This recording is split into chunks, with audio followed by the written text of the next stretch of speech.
And hello, everybody. Hi. We are Hard Knock Dice. My name is Jonesy, your dungeon master for the evening, and these beautiful people around me are your heroes for the evening, my best friends.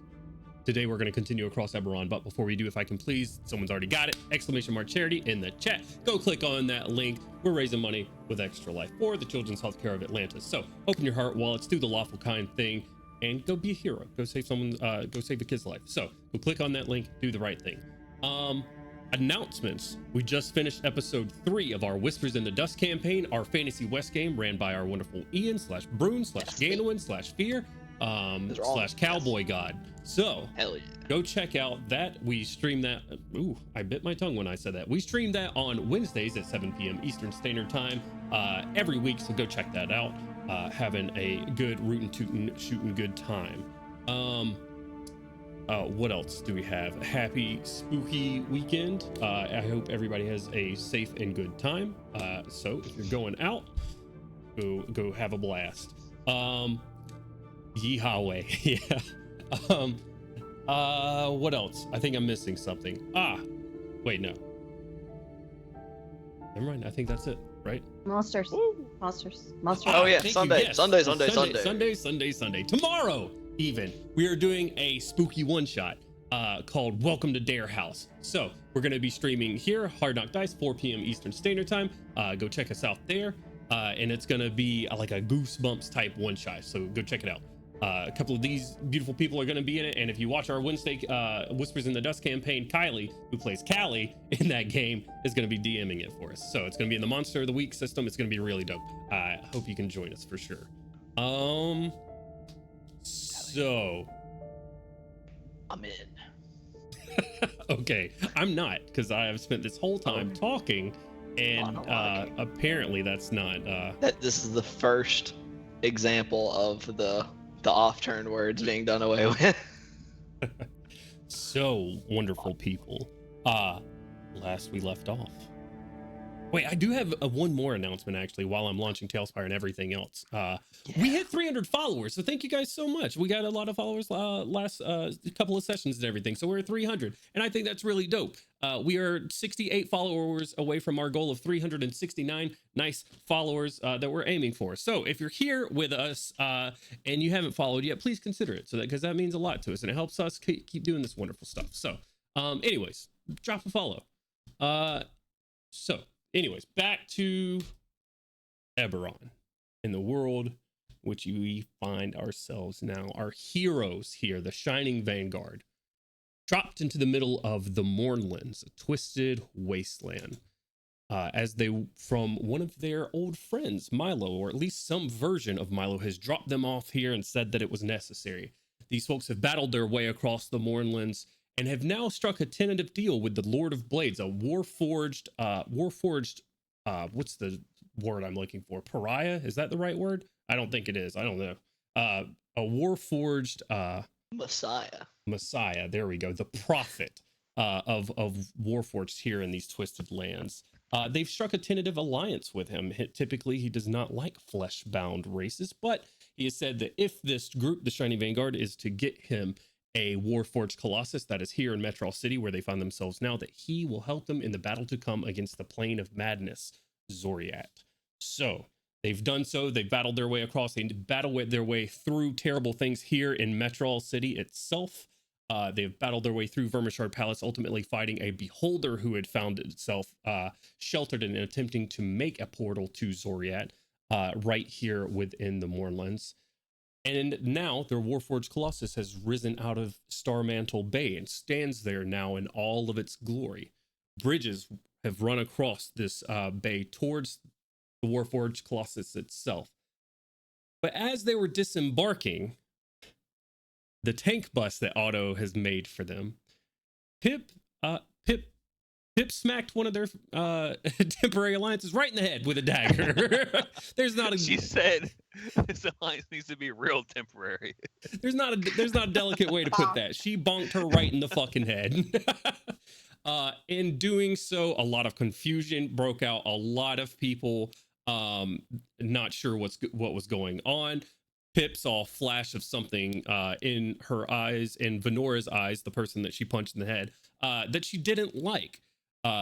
Brune committed to the cause, seeing that, that something was going on here. Right after Venora took Samuel hostage. Samuel is a Warforged companion that they've met along the way here. Attempting to take him hostage, auto-teleported Sam away, and then the chase has begun. Artyom has flown underneath the bridge with Venora in tow. Brune grappling onto Venora herself, so she has become the rope in this terrible tug of war. Crowley has Dimension Door on top of Artyom, and it's really just a clusterfuck of a situation, which I present to you now. So, beautiful people, I'm going to go ahead and summon you to this board. If you're not in Tailspire, go ahead and get in there and let me know when you need a summon. We left off at the very end of last session with Azur hitting a critical strike into Venora's side with his dragon wing crossbow. As it did, her entire form was covered in ice. Artyom, attempting to maintain a grapple on her, was able to do so. Brune also grappling onto this ice, grappling onto this ice cube of a woman right now. She's incredibly hard to keep a hold of in this form, but both succeeding in doing so at the moment. Azur, with that triggering strike, loaded up another crossbow bolt and was in the middle of hitting her, which you rolled a dirty 20, which does hit Azur. If you would, go ahead and please roll damage for me.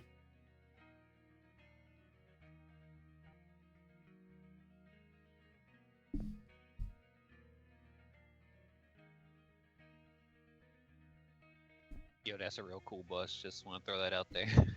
You like my bus that I made?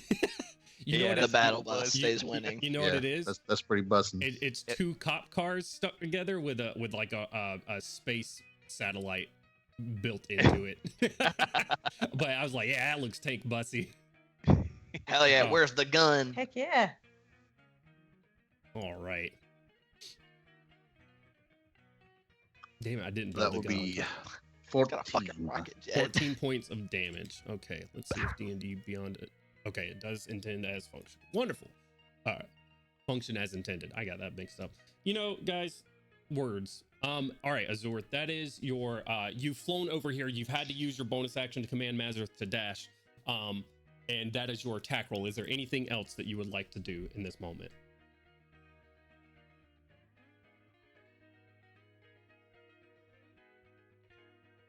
No, just inform the party. Oh shit, she's completely encased in ice right now. Okay. That's I've noticed. different. Awesome. Hang on there, Brune. All right. And in your turn there, that is going to be bring us to Gabriel, who's going to use her turn to dash up here. You can see Gabriel. Our cameras are doing the wonky thing, and I don't like it. So stop it, guys. No. Gabriel runs up to the edge of the bridge where they saw Venora get snatched under the bridge by this big dinosaur. Is going to use their turn to put both of their hands out towards the group that is currently grappled onto Venora, as well as Azur, who's been shooting his crossbow. And they just go, "Stop! Stop! Please! Please! We'll leave! We'll leave this place! Just let us go!" And that's it.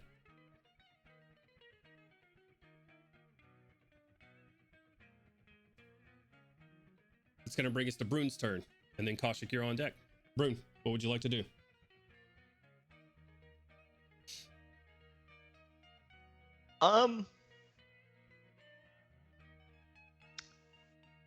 Is gonna call back to Gabriel. Perhaps you would. I do not think she would. She will. We'll leave. We'll leave this place. Giant Please. smite. You gonna hit it? I'm giant smiting first. Okay, bonus action giant smite. That makes you large. Large, correct. What is the strength of a Quetzal, please? I am ill prepared. It's not the highest, but also a huge creature, so 4 times normal carrying capacity. Okay, can you give me your carrying capacity as a Quetzal really quick? Not really quick, but I'm working on it. Okay, yeah, and while you're working on that, Brune, how much do you weigh normally? I don't know. Brune, yourself, you're 5'5", you're brick shit house of muscle. My inventory is 142 pounds. 142 pounds plus your normal self. I would say with a 20 least. strength at 5'5" And 20 con. and a 20 con, I'd probably put Brune at a solid 220. 220, Is that, 220, do you think 225. that is fair? I think that. Yeah, I think that makes sense. Okay. It's looking at without doing because it's 10 times your strength, right? For your carry capacity.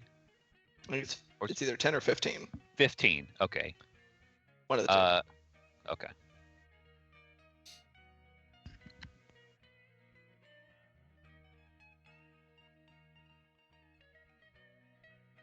Crowley, can you Yeah, also tell me strength score your multiplied weight, by five. please? 900 pounds is what I can 900 carry. pounds. Okay. 900. That's a lot. While Crowley figures up his weight, it is a lot, but currently you are large, correct? Right. Which I'll go ahead and do for you. So we're nearing probably your carrying capacity. You weigh 225 normally, doubled Right. when you get larger to So 450. 450 pounds. Your equipment gets twice as large as well. What is your equipment weight? 142, so it goes up to 284. 284. So let's keep it So running. 600, 684, 680, 7. Jesus Christ, 764. Is that the 764. total? Okay. I'm gonna trust your word on it. 764. I think that sounds right. What is Crowley's weight? Crowley's equipment weight is 40 pounds. Your equipment weight is 40 pounds. All right. And what would you say Crowley himself weighs? Crowley's pretty small, so like 140, maybe even less than that. Okay. What's your carrying capacity? Let's see here. Not your Okay, carrying not me. capacity. The Quetz's carrying capacity again? 900. Okay, that just with Crowley and Brune in this form puts you at 944, not including Venora. Okay? Right. Which So, I understand is now a ice block. correct. Yeah. So here's you Giant Smite.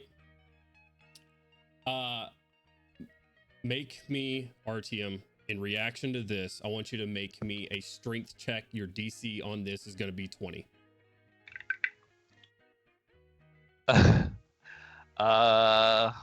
What's that? I rolled an 18. I might make it. 20. 20 exactly. 20 Okay. exactly. All right. 15 that, strength. Our team, your movement speed is 0 at this point. Any attacks that you make are probably going to be at disadvantage with all of this weight on you, on your back end. You are using everything that you can to keep yourself out of this water right now. Brune, you are mostly in the water with you being back here, and Venora is, Nice. I think, completely submerged at this point. Artyom's just gonna say in the go do a fucking nut. You're really heavy. Okay, Brune, you've bonus action Giant Smite. What do you want to do with the rest of your turn? Smacker. Okay, go ahead and roll Bonk. an attack for me. Can we use this one? Oof. That is a dirty 20. Dirty 20 will still hit. Okay. 6, 12. Ooh, 6, 12, 18. 25 points of magical piercing. 25 points of magical piercing. Okay, you hit her, the ice block once again, and Gabriel continues to scream out, "Please, please stop!" Second and third attack. Go for it. 26. Hits. Oh, Jesus. In the tray. And a I 30. am gonna say you're choosing to attack on your turn here, which means a couple of things. One, you wouldn't be able to have your shield out during this. That's fine. Second thing is your grapple on her is no longer active. If you're hitting her, How is that? can you keep something grappled and hit something at the same time? Yeah, you can. As long as yes. you've got a free hand. Perfect. Okay. You're Then you have grappling with one hand, smacking with the other. Gotcha. All right, go for it. So that's an additional 16. Okay. 16 piercing, right? Uh-huh. All right. And then 5, 11, and an additional 18. An additional 18. Okay. You shatter the ice off of her completely. You see that this ice has just encased her completely, and around her eyes have just gone dark and sort of on the fringes of her, where her like eyelids meet the rest of the skin on her face has sort of just like shattered into ice. What would you like to do for your turn? What else would you like to do for your turn? I'm not moving anywhere. Keep an honor. Yep, staying on her. Okay. All right, Kaushik, that's going to be your turn. RTM, you're on deck.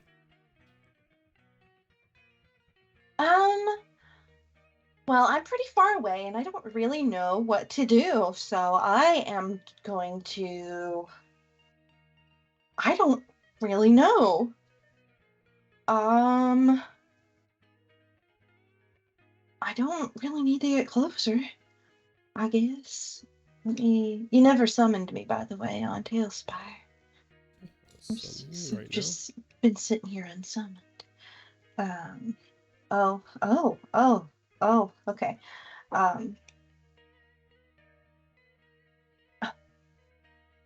don't know. I guess I'll just use my movement and head towards them. Yeah. Head towards the bridge. And that'll be all that I do, because I don't really know what else to do. I'll just get to the edge of the... Ooh! I'll just get over here by Pip. Okay. Yeah. And that'll be the end of my turn. All right, do you want to hold your action for anything? No. I really don't know what I would do. Okay. Yeah, so no. All right. In that case, that is going to bring us to RTM's turn. Otto, you're on deck. RTM, what you doing? So that is not a lot of options for me. How did we determine how deep this water may or may not be? Give me a quick perception check at disadvantage. Sure. That is a 23. 23 is very good. You see right here that you guys are fairly close to the shore, that it's very murky down there. So you're not sure if what you're seeing is actual bottom or maybe just plant life and detritus that's risen up a couple of feet above the bottom, but it looks to be about 15 to 20 feet to that. Okay.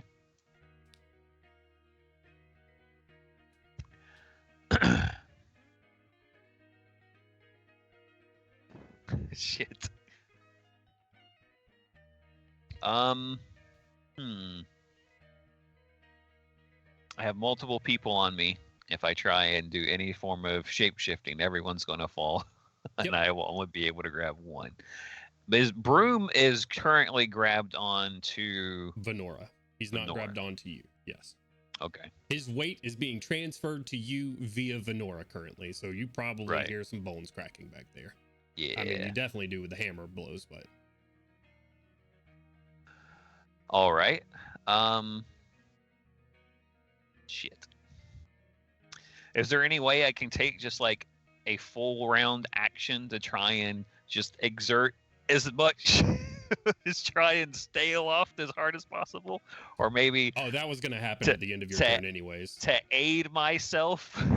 Use my action to aid myself in this strength check to make it a straight roll? I don't know. 18 is going to be a hard one to make. I gotta roll another 18 and I'll fall. I'll say yeah. If you want to attribute your entire turn to like just staying aloft, you can give yourself advantage on the check. Okay, and I'll just say like you got to change something or get off of me right now. I don't want to drop you in waters in the modern land. It seems very bad. That's my turn. All right. And then I promptly drop them into waters in the morning. Okay. Well, here's the thing: is RTM, you can drop a grapple as a reaction. Or not as a reaction, as a free action. Sorry. I'm not trying to. I just rolled a 7 and a 9. Yeah, this is what I'm saying. Is that one, your grapple onto Venora right now is what's causing you to sink like this. So with with you said a 9, so with an 11 total, the Yeah. weight is just too much for your Quetzal form. Brune is slowly dragging your back end underwater. Your wings are there. Brune is grappled onto Venora. You either let Venora go and let them both sink, or you're going into the water with them. Yeah. Still grappled fine. on Venora. Yeah, I'm gonna go in with them. Okay, everybody is now underwater. Brune underwater. Venora underwater. Crowley, you're falling in there with them. Crowley's holding on. You're holding on to RTM? Yep, not Okay. letting go. All right. Azor, you just see this Quetzal full of people as RTM is just attempting his best to keep everybody aloft. It's just not enough, and once the back of his wings get into the water, it's too much, and they just sink into this murky water. That is gonna bring us to Otto, and this It's is what- round 1 of y'all being underwater. It's water slip. It's not cold. I will Oh, say over God. the mental link. Is it clear water? Is it dark water? DM, I don't know if you said that before, Yeah, so I no, missed it's it. completely murky. murky.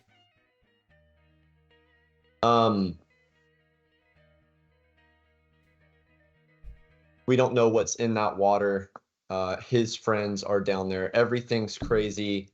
Otto is already like probably a mental and emotional mess right now because of all of the chaos and conflicting desires he is having. He will turn to Sam and say, Mr. Sam, please get behind Kaushik. And then direct a mental command to his dragonfly to protect Sam and the Dawson at all costs. Okay, yeah, absolutely. And He was Go ahead. sitting there holding an action, waiting on further instruction. So he is going to do that on your turn. And you told him to get beside Kaushik, correct? yes, Okay. or get behind Kaushik, like make sure that Kaushik is superimposed between Danger and him. Gotcha. And he's going in the drink too. You're gonna go down there. Yep. All right, go ahead. This is like super Chernobyl water. Yeah. But this is I rolled for it and his reaction was panic. So, But Otto can't get infections. Well, I guess we might be able to get like weird arcane infections. Yeah, this is magic radiation, man. I don't think being So- a metal man protects you. I don't know what he sees, if anything, when he goes down there. But he is diving in to try and pull people out. Okay. I mean, what you see down there is probably a flailing Quetzal attempting to keep its head above water. You see Brune sitting there with one arm around an ice, or what used to be an ice block of Venora, but is now just her form. His hammer up, and Crowley also on top. If anybody has anything else to add to that, go ahead. Um, Probably just have her in one hand at this juncture. I'm big Sure. boy. so I had to turn my camera because of the angle I could not actually see on Tailspire. So getting down there, I have my action bonus and object interaction, I guess, and should be 5 more feet up. And I have 10 feet of movement left. You tell me what combination of actions, maybe all of them, maybe only some. He is going to try and get Artyom and help him get his head above water so he can breathe, and say, Mr. Brune, please let her drop. We will resolve this when everyone is safe. Okay, do you guys have the mental link up right now? Okay, Yes. so you can say this mentally over to Brune. You hear that, and you're going to attempt to help Artyom get his head Flight above support. water. He Okay. will provide flight support. Got you. That'll be a weird thing to do because Artyom is not letting this lady go. I guess with new rules, she's not going to let go, so I can't either.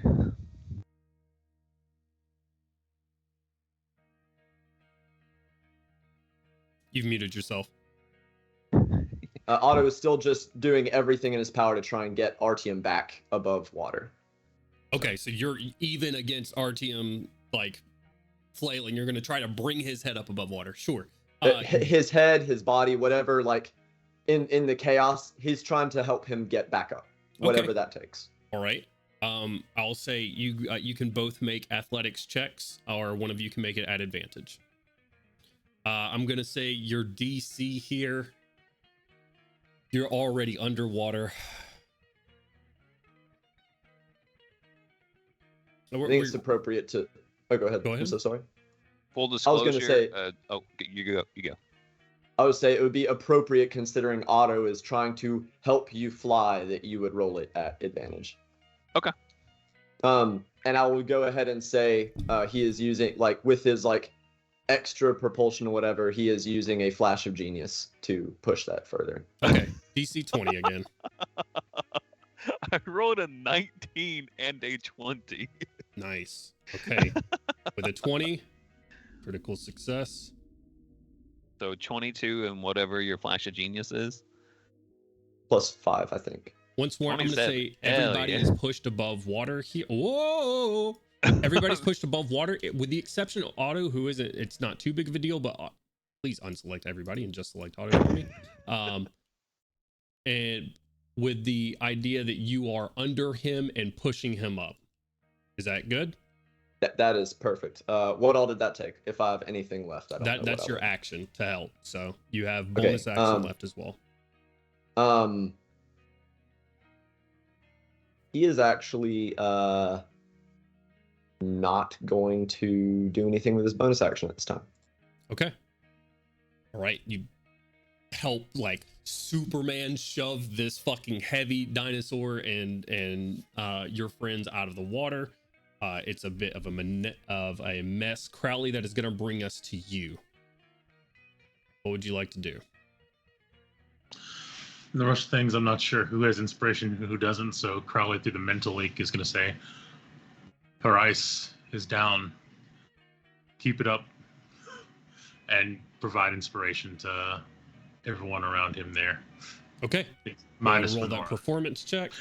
27. 27. All right. Anything? So that's your action. Anything for your bonus action or movement? I'm sorry, 25, but no, I'm keeping my eyes focused on what's going on down there. Okay. That is going to bring us to Venora's turn.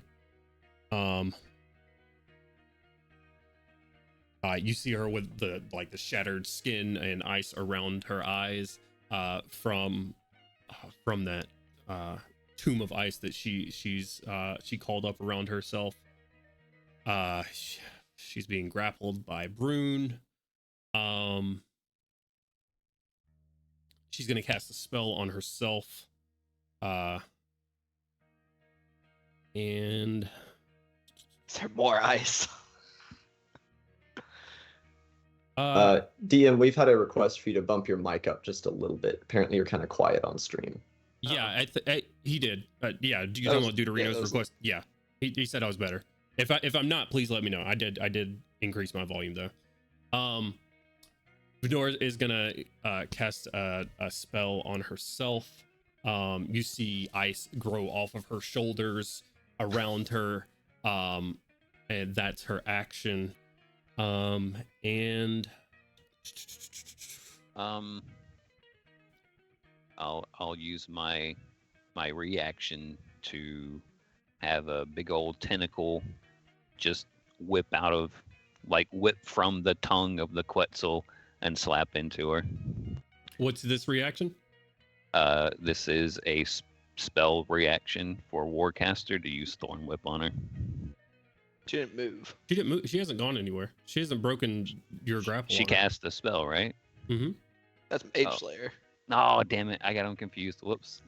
Yeah. Sorry. That sounds like You're good. You've had that since we started this campaign. I know. And here we are at level 17. It's dude, soon to be level 17. TM.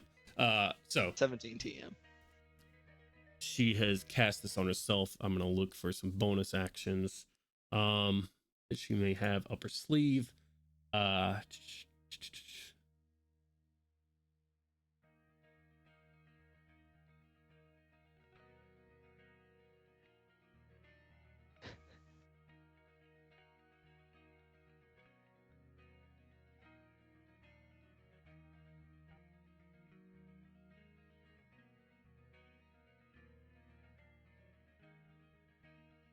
Nope, that's an action too.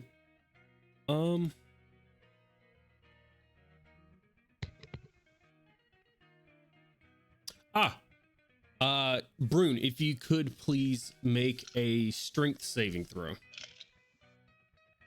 I certainly can. As she Let me looks double at, as she looks at you, this ice grows off of her. She regardless of all this ice, she's not shivering. She is wrapped up in the Quetzal's arms, and you just feel this force of despair on your chest, and you feel yourself attempting to be repelled back and away off of her. 22. Easily enough. You feel it, but just dismiss it completely. She says nothing. Pip, it is on your turn now. And then Azur, you're back on deck. Oh, checka. No, not that. Not that thing. So, am I within 30 feet of her? You can't see her from your current vantage point. You'd have to move a little bit to get a vantage point, Okay. either to the left or the right of the bridge. Okay. All right. So I'll move over here. Okay. Now am I within 30 feet of her? Within 30 feet of her? Yeah, you're within 30 feet of her. Do you need line of sight or anything? I don't know, because I'm gonna Misty Step. You're gonna Misty Step onto Artyom? Yeah. You... well, not onto Artyom, but I guess to her, right? All right, I will describe it as you get around this corner here, Pip, and you see all of them down there.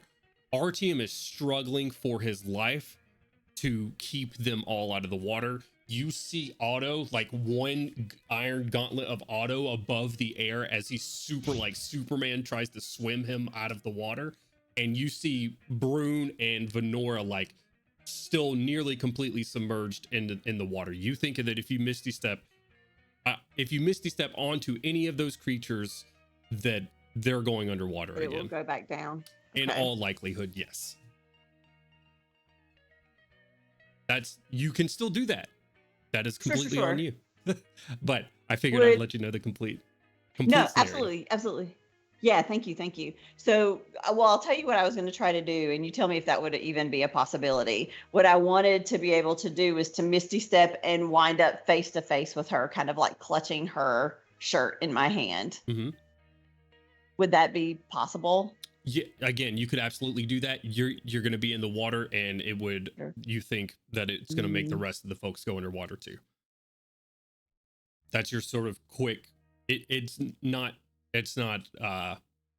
certain that that's going to happen, but it's likely. It's likely. Okay. Mm-hmm. Well, in that case, I'm not going to do that. I mean, it's up to you. Whatever you want to do. No, yeah, I don't want to drown all my friends. So, in that case, I today anyway. Yeah. That's more of a Saturday thing. This is a Tuesday. It's like I haven't had a drink in a while. I need some company. So no. So in that case, she is gonna hold an action with her dagger to and the action held is gonna be to cast the cone, right? If Vidar's dropped and gets far enough away, right? So the minute she exits the distance where that cone would hit her, the rest of the vanguard, then that'll release onto Vidara. But if anybody else is in the zone, she'll continue to hold. Gotcha. Okay. So I think you were actually doing this last week as well. So you're just going to maintain that held action. Oh, absolutely. Yes, so sir. You're just going to keep that crackling dagger aimed down there. And if Venora gets far enough away from your party so it doesn't harm them, you think that if they are still in contact with the water, that it may give them a little zap, but maybe not the full frontal, full blow of the lightning. So, great. Cool. Thank you. What's up? This is a river that we're in, right? It's a bay. Off of the river, yeah. Okay. So, is there any current? There definitely will be if she fucking uses that cone. There's a small amount of current here, yeah. Okay. What direction would you say it would be going on the map, or would it be negligible for movement? Oh yeah, no, it's not gonna. It is a small current. It's like if Okay. you see some of the like debris and detritus, and hopefully not living plants beneath you, sort of moving from east to west on your compass rose. Okay, Pip's holding her action there. That is going to bring us back to the top of initiative. I say to the top of the initiative. I think this is actually third or fourth in initiative. But to where we started today, to Azur. What would you like to do?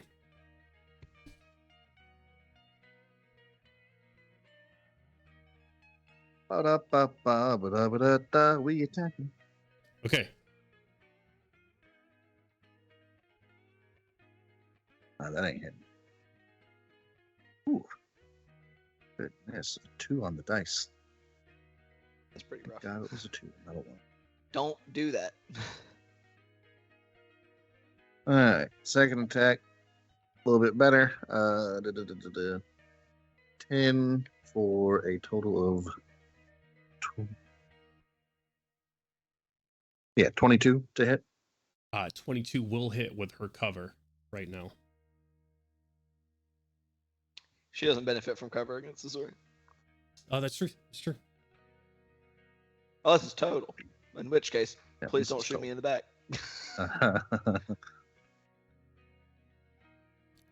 This is true. Okay.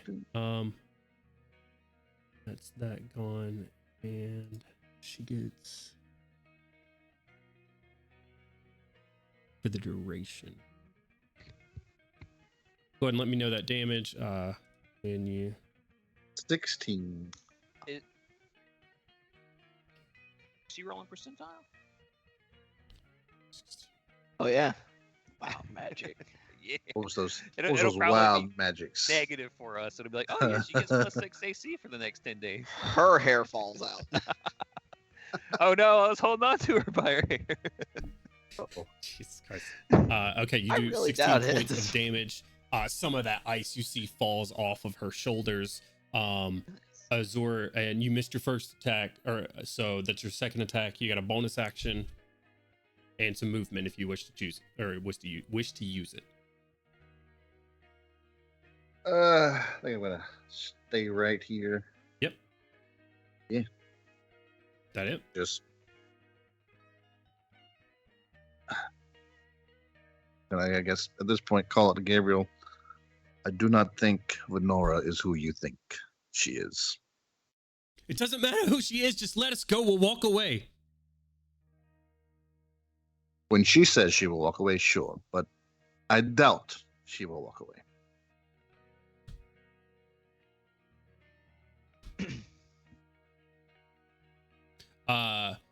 When you say that, Azor, Venora says, I'll walk away if you let me.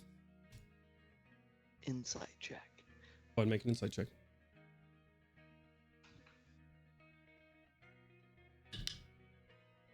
Okay, yeah, insight is one of the ones I have advantage on. Me too. Jesus. 18. 18. 25. 25. Okay. Whew. Anybody else?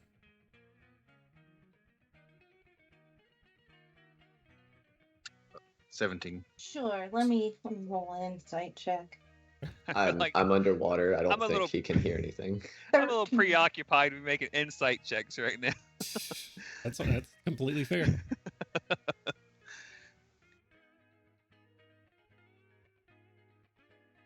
I can only imagine, like, the amount of water being sloshed around by a 30-foot wingspan right now. Speaking of RTM, go ahead and make a perception check for me. And auto since you're underwater. Hey. Not great. Only 16. 16. Okay. 17.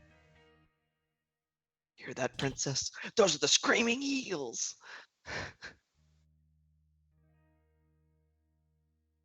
What was that insight check there, Kaushik? I can't see you. It She was said, 13. It was 13. bad. Okay. Brune and Azur, She looks terribly injured. She looks like almost on death's door. Sans the odd skin cracked around her eyes and the ice and everything. But she seems to be at this point just begging for her life. Pip with a 25, and having seen this type of desperation, still you're unsure if she's actually going to be able to do it.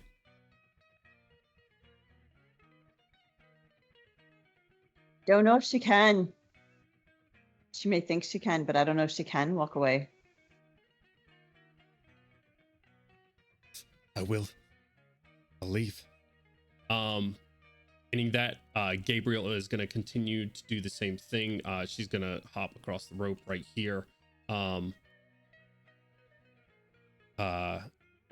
continues to hold her hands out. Please, let us walk away. Let us leave. And that's it. Bruin, that's going to bring us to your turn. Kaushik, you're on deck. The perception check for Otto was, by the way, 12. Okay. You guys don't see anything. You're good. Yeah, if we do. I bet we're not. Jones, I have a question for you. Yeah, what's up?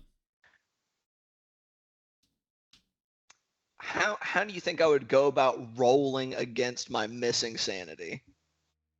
Rolling against your missing sanity. Talk to me. What do you mean? What do you mean? We've discussed it in a large part of how Brune's like slight madness is manifested by paranoia and just over caution. So I'm thinking of rolling against his missing sanity to potentially spare this woman, or decide to spare it, or better safe than sorry and put her down. Yeah, I think a wisdom saving throw here is in order.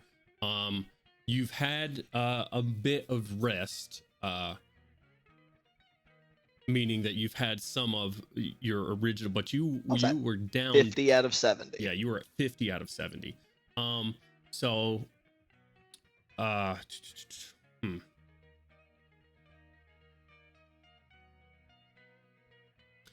say roll a wisdom saving throw, and I'm trying to think of how you're going to do this against your sanity, because that's not an easy thing to do. You know what? We're just going to make it a sanity check. Pick up your D100 instead. It's not going to be a wisdom saving throw. Okay. You were at 50 out of 70, meaning that you want under a 50 at this point. I want under 50. Yeah, 50 and above. So there's a 50-50 chance. Pretty much. Okay. That is my details. Okay. That's an 88. Okay. Go ahead and roll. I just don't even say anything. Okay. Are we currently submerged or no? No, with Otto helping right now, you guys are currently stable. Okay. and above water. All right, 3 attacks. All right, roll your first one. Natural 20. Natural 20. Oh, damn. All right, go ahead and roll damage. I would just like to call this out loud that this is 2d8 plus 1d6 plus 7. Golf clap from the front of our team. 7, 10, 16, 32, 39. 39 damage. Points of damage. Holy shit. In reaction to that damage, I need to read how this interacts. Creature hits you with a melee attack when you have these hit points. I take the full cast. So I don't take whatever the current temp HP is. It's however much it was when she first cast it. Okay. As soon as all of those hit points are gone, you take the full amount? Okay. No, I take the full amount. As long as she has those, they take the full amount until that temp HP disappears, and then they don't take damage anymore. Okay. You could have one temp HP left, and you would take the full value. Gotcha. You're going to take 25 points of cold damage. Okay. As when you hit her, this ice just shatters back into your face and beard. All right. Still up? She is still up, and she says once again, "I'll walk away." Hit her again. Go for it. Roll it up. But before he rolls that, or before he announces it, is Otto able to hear this at all from his submerged but nearby position? Give me a perception check at disadvantage. Noted.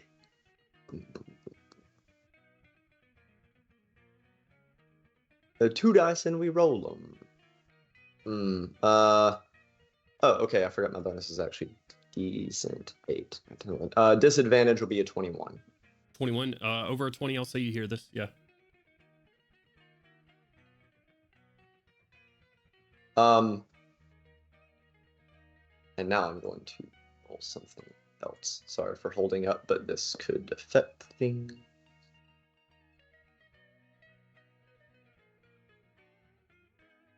All right, yeah. As she's saying that, seeing the hammer through the veil of water just over his head, he will say over the mental link, Mr. Broom, allow me to transport her away from the danger area. Please. That's a 29 to hit. Hits.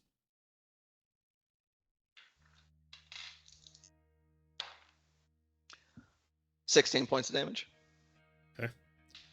She is still up, but you hit her square in the chest. 25 points of damage. That ice falls off of her shoulders at this point. 25 points of cold damage. I take another 25. Mm. Oof. And that ice is now off of her completely. I dealt 32 points of damage, or 39 points of damage earlier, and that didn't completely take off 25 temp hit points. She has more than 25 temp HP from that casting of that spell. Let me make sure. Then I should have been taking more than 25 damage. Protected, manifesting spectral frost. Getting 5 temp HP for damage. This takes 5 cold damage. Okay, all right. My bad. No, you don't. Because it's 25 total. I thought it was 50 total. I was doubling her temp HP. It's 25 total. My bad. You're good. Go ahead. Okay, cool. Third attack. Yep, roll it up. Natural 1. Natural 1, really? Yeah. Okay. That last attack just. Why do you think Brune misses? I think there is that, like I said, I rolled against sanity. Is like this is at this point of the paranoia of like, threat's got to go. Doesn't matter whether it's what is morally or ethically right. She's presented herself as a threat. Threat has to go. It has to be eliminated. I think that last one is that hesitation of like, is it really though? Like, does that really have to happen? And I think the attack just doesn't even go. It's just that moment of just pause. Right. Okay. That's gonna bring us to Kaushik, and then our team, you're on deck. Kaushik, what you doing? Okay. I think. Go ahead. You're muted though. See, I'm like stuck in the thing. No, so as soon as she hears Otto make that offer, right? Like all this is going on like chaotically, Pip's gonna over the mental link go, remember, she killed her own friend because he wouldn't stay the cause. Just as a bit of context to that statement, that is an assumption at the moment. Sure. But that's what Pip thinks, right? Sure. Yeah, absolutely. Just for everybody else, like, receiving that information. Right. Absolutely, thank you. So what I'm gonna do is, okay. So who all is currently? Nobody's underwater, right? RTM is holding everybody just up, other than Milo. The only one underwater is Otto. Who? God damn it, Otto. Sorry, that was me. I said Milo. Okay, I would like to try and get line of sight of Venora. Okay. What if I move to like the edge over here? Like, would I be able to see her under the bridge, or do I need to like? Yeah, no, you can move over here to the Okay, edge and perfect. see her. Yeah. I still need to know how far out I am from her, though. About 30 feet. 30 feet? Okay. I'm measuring from the bottom of the ocean. Give me a second. Oh, that's okay. Take your time. Yeah, 26 Sorry. feet. Okay.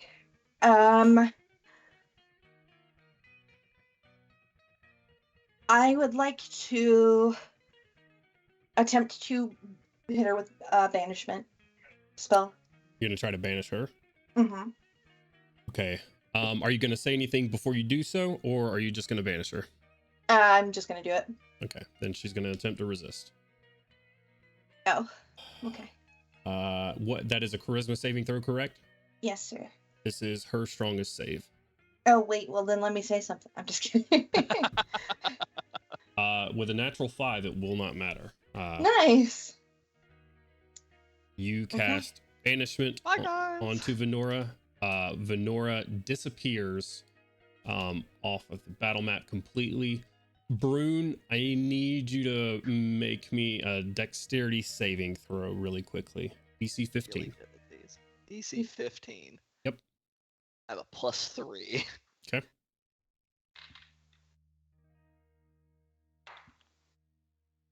Natural 20. Natural 20.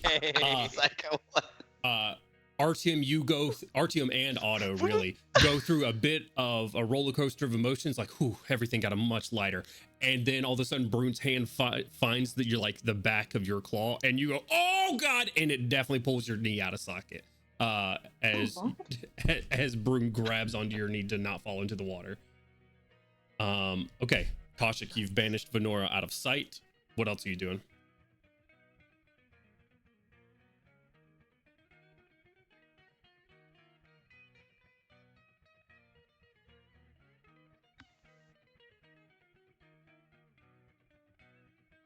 Our team, you're on deck. Oh, I'm muted. I said I'm going to use some of my little words. I'm going to say, we don't need to kill her, Brune. And then I am going to do nothing else. That is the end of my turn. Okay, ending your turn there. That is going to bring us to Artyom. Still movement speed of 0 at the moment, but you have your action and your actually, Brune's still grabbing onto you. Roll your athletics check with advantage. 16 total. 16. Okay, I'm gonna drop it by 5 because Venora is no longer a factor. You managed to stay afloat only because Otto is helping you out currently. What do you want to do for the rest of your turn? I would just like to interject real quick. Yeah. I feel like this is relatively like non-question, but I understand that I succeeded my dexterity saving throw, but if he didn't want me to be able to grab onto him, it would turn into a contested check, right? So that's up to him. I was, if you didn't grab onto me, I was going to try to like. I just want to throw that out there. Of like, out of the it drink, could have been a contested roll. Gotcha. Like, he wants you to be okay. It just hurts. I just wanted to put that out there. So is my movement speed still 0 without that person? Yes, because Brune is still on to you, and between Brune and Crowley's weight, you're still over encumbered by quite a bit. Your carrying capacity is still 900 pounds, and between those two, you weigh 944 pounds. I'll say because Otto's helping you out, you get about half. You can get half your movement speed if you wish to move somewhere. Yeah, I was just gonna move up and dump everyone on the bridge. That is only if, and Otto, you can make this decision. That is only if you get the assistance of Otto all the way to where you're going. Well, if I can get up 10 feet, then I can do one of those big neck poke all the way around and just plop Brune up on the top. Sure. And then get Crowley the rest of the way up there. Okay. We good, Mr. Otto? Yeah. Okay. Okay. Is I was making sure you were the finished entire before way? before I jumped in. Otto's current immediate 100% priority is getting his friends out of the water into safety. Okay, so you feel Artyom's beginning to move along with him. You're assisting him as he does this. Is Brune gonna keep holding on to Artyom's ankle? Yeah, he understands that he can't swim very well. So. Okay. I was going to use my action to try and grab Brune and get him on the top before flying all the way up there. Yeah, I just wanted to know if it was going to be a contested roll to get Brune away from this space where he has seen banishment before, so he knows where Venora is going to be again. So I wanted to make sure that it wasn't going to be a contested roll. Yeah, is it obvious that she was banished, or would someone have to? Yeah, I mean, there was no checks to keep it hidden. I was about to say, I was like, what components are there? Are there verbal components to banishment? Yeah, it's all Yeah, so yeah, we would have heard the incantations or whatever, the same stuff that she had used. Yeah. Previously. All right, so using half your movement, you put Brune up there onto the bridge. That's your goal. And then me and Crowley. So just using all your movement to get on top of the bridge once more. Yeah. Okay.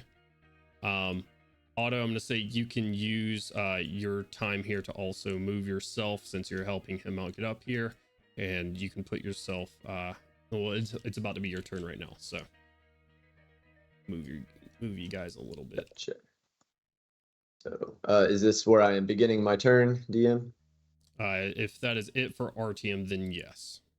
I'll make sure that I am,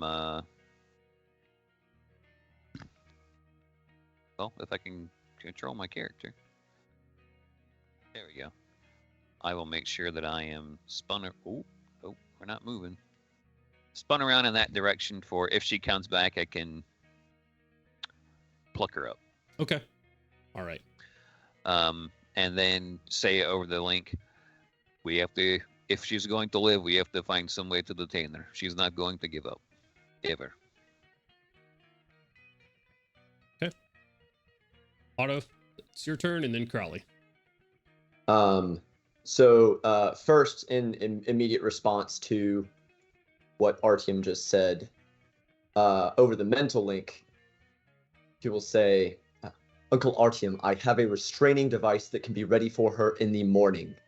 And out loud, probably almost simultaneously, because he is in such a state of panic, he is going to use his bonus action to fire his Eldritch Cannon into the air. Just dun dun dun dun dun dun dun dun dun dun dun dun.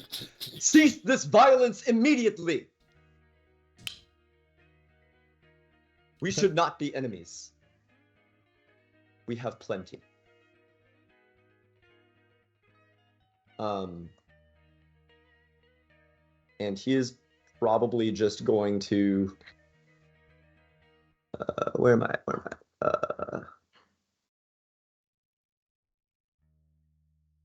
Just kind of hover, maintaining his place.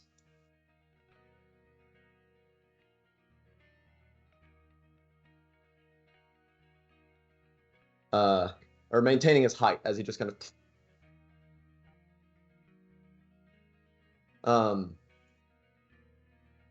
he's just kind of looking frustrated, panicky, helpless. And he's just gonna stand there. I have no action that he is going to take at this time with her banished. Okay. Cannon still smoking, just staring imploringly at the group. All right. I have a quick question, DM. Yeah. She is native to this plane, right? As far as you're aware, yeah. Okay, if she, just so you know, if she's native to a different plane, I'm sure you know this, but she isn't coming back. Right. She, okay, just making sure you know. Yeah. All right. Unless somebody comes up and smacks you and makes you in the... That's true. True. Brune said, target acquired. Brune doesn't know exactly how banishment works, so... That is going to be Crowley's turn, and then Pip, you're going to be on deck. Crowley's going to hop off of Artyom, Okay. pat on the wing, and just look down and wait. All right. Are you holding an action for anything? No. All right. Pip, Oh, well, correction. I imagine I jumped down on the, like, am I right above her? I can't tell where I am right now. Let's see. You are right here on the other side of Artium. You can move through a space if you want to. She disappeared somewhere right around here. Yeah, I'd like to move closer there. I don't think I can move myself, though, for some reason. Oh, because I moved. It's 'cause we're on- I moved over to Pip's turn. So now you should be able to move yourself. I just want to be right there is all. Just chill. Okay. Twiddling my thumbs. All right. End my turn. Pip, that's your turn. Banishment? I'm sorry, I could not hear what you said. Oh, I'm sorry. Would Pip know banishment? Or would she recognize it or know how it works? Give me just a quick Arcana check. What level spell is banishment? 4th? Yeah, I did 4th. DC 14 Arcana check. She's out here trying to smack me in the back of the head. Just like she did Vanilla. No, I'm just trying to grapple you. No. It was a nat one. On a natural 1, you're not entirely sure, and it's most likely just with the panic of the situation right now and everything that's going on. But no, you're not entirely sure what happened to Venora at this very moment. Okay. With that being the case, like she's gonna drop her held action because as far as she knows, she's just gone. And just be like, what the hell just happened?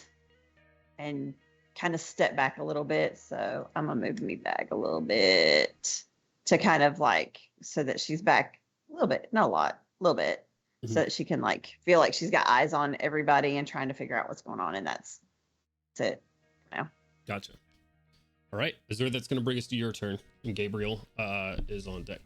I don't know why. Can I use some off-turn words real quick to answer Pip? Please do. Okay. I just gave us some more time to figure out a better way. That's the answer for her. She's coming back. What did you do with her? She's just gone for now. She'll be back. Shut. Is there anything else you'd like to do with your turn with that information there, Pip? She should be. Kashuk doesn't say that. She's not gonna sheath her dagger, but she's gonna keep it out. But she's not doing anything with it right now. Okay. All right. That's going to bring us to Azure. So we're just chilling. Okay. Stay right where he's at. Right. Are you holding an action for anything? No. All right. Comes to Gabriel's turn. Gabriel once more says, "We'll leave. I'll take Venora. You've hurt her enough. Let us go. Let us leave. You never have to see us again, please." That's gonna be your turn. Brune.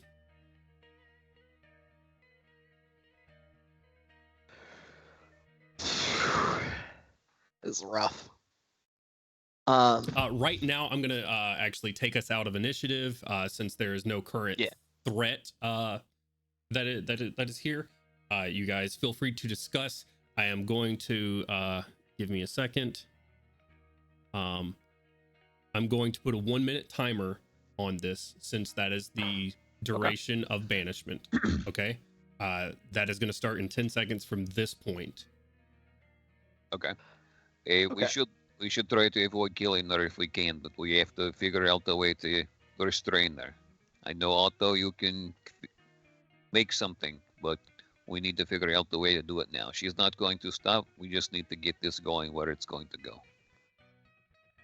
When she reappears, I shall take her and transport her a safe distance away while we figure out our next step.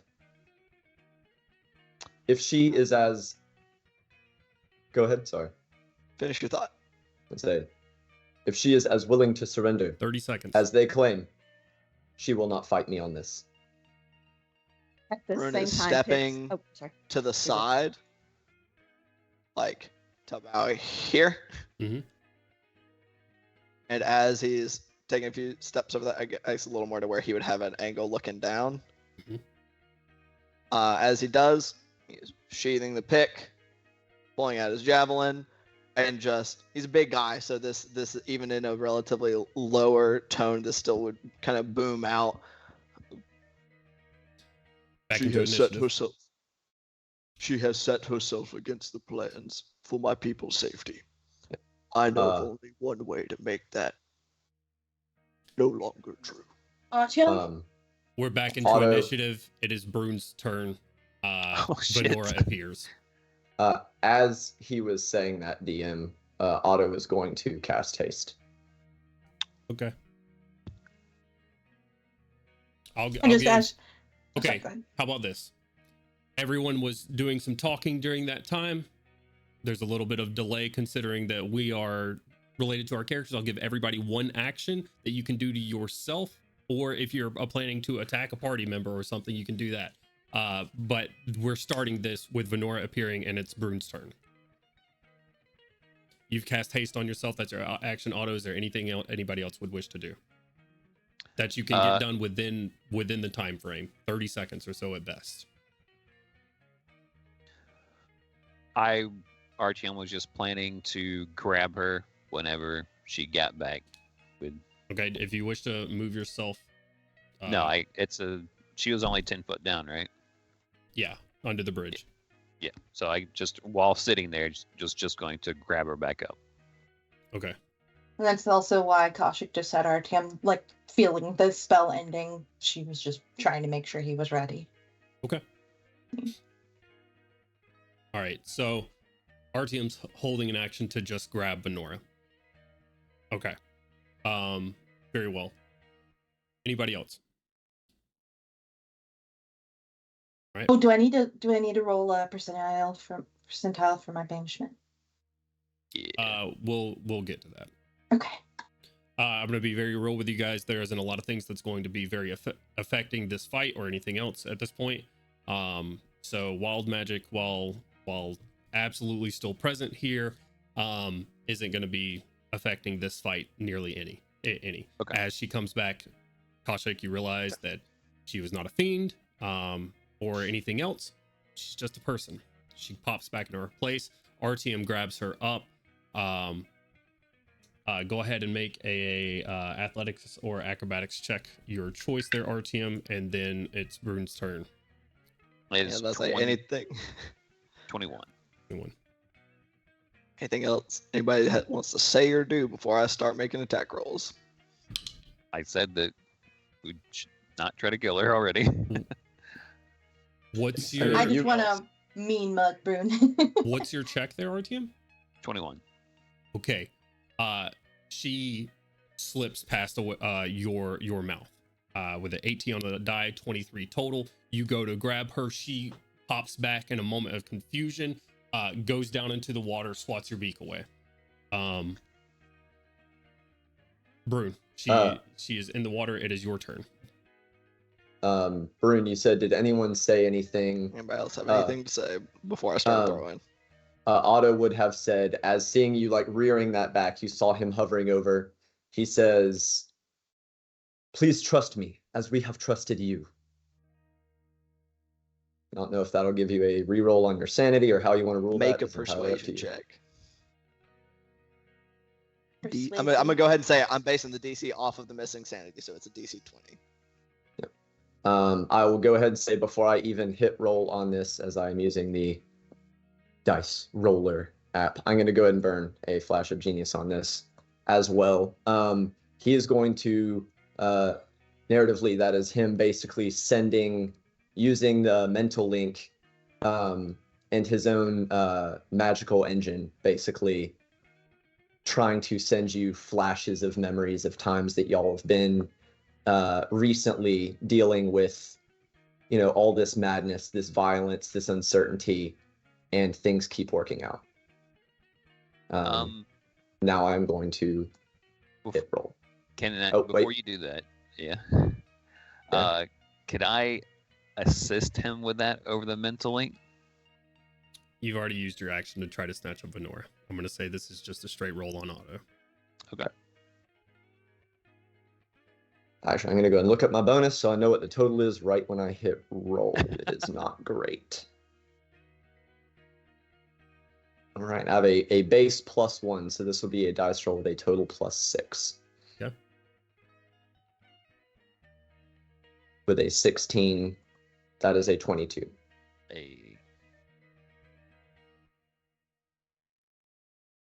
Now, I gotta ask, Brune, does that just trigger a reroll against your sanity? I don't think so. Okay.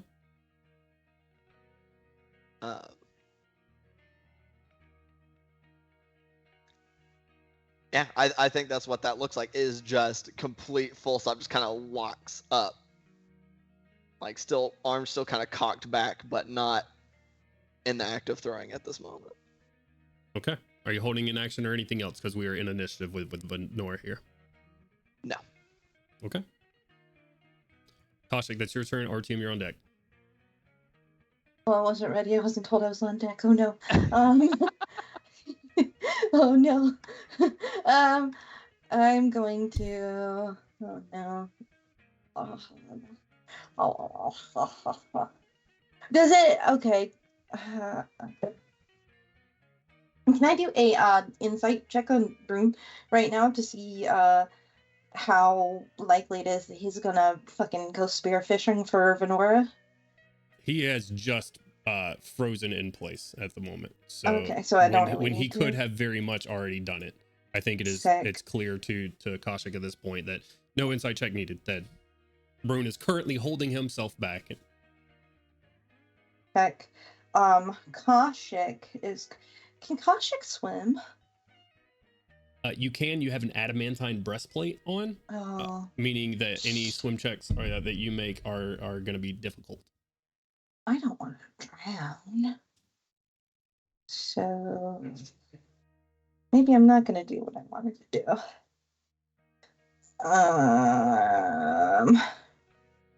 Fuck it, we ball. Kaushik is going to. That we've already stated that it's probably a very bad idea to get into this water in this place. Oh Just yeah, letting that's you know. true. Oh yeah, that's true. It's murky, stinky, scary water. So we're not gonna ball. Kaushik is just gonna hold in action to cast. Wait, Brune's big. Can I hold person on Brune when he's big? If that is something you wish to do. My creature type does not change. Okay, so if Brune goes to give Venora the big poke, I'm gonna try to cast hold person on him. Okay. Unless hold person states that it must be a medium creature.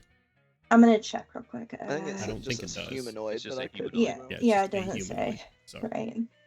which Brune is. Is that what you're doing? That's I'm holding the action to do Okay. that. If he goes to give her the big poke, yeah. Gotcha. Okay. You Yeah. hold an action to hit Brune with a hold person if he goes to do something aggressive towards Venora. Artyom, you're on deck. Or, I'm sorry, Artyom, it's your turn. Otto, you're on deck. I will fly over Venora and attempt to break any kind of line of sight to her, and send her a mental message of we have to figure this out. Just come back ashore. That's it. Go ahead and give me a persuasion check at disadvantage for me. No, that's an intimidation check, if anything. Are you going to try to intimidate her? That's fine. I'm telling her we have to work this out right now, Mhm. or you're gonna fucking die. Like, those are the options of let's talk it out, or you can't escape, right? Okay.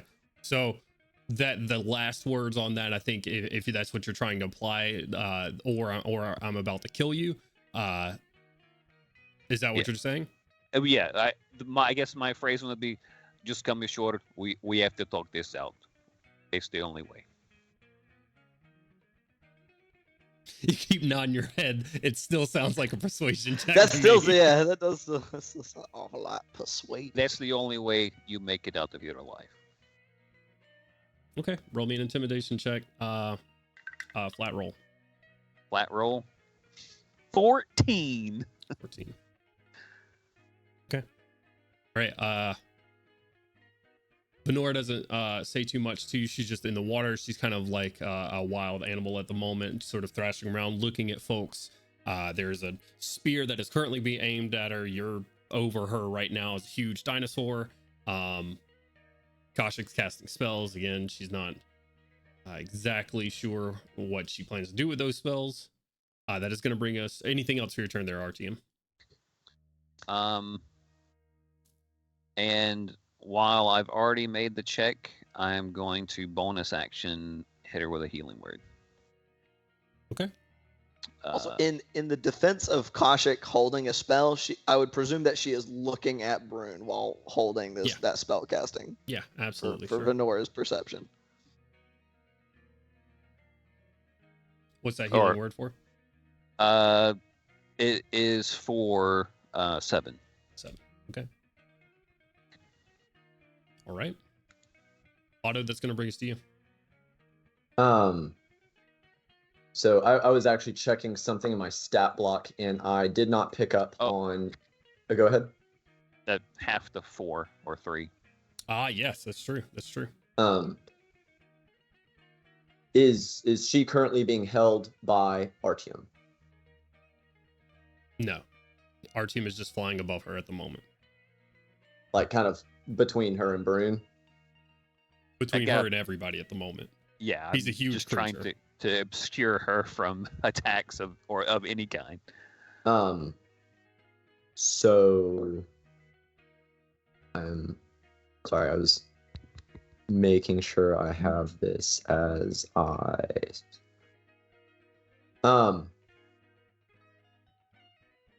with 360 feet of total move speed.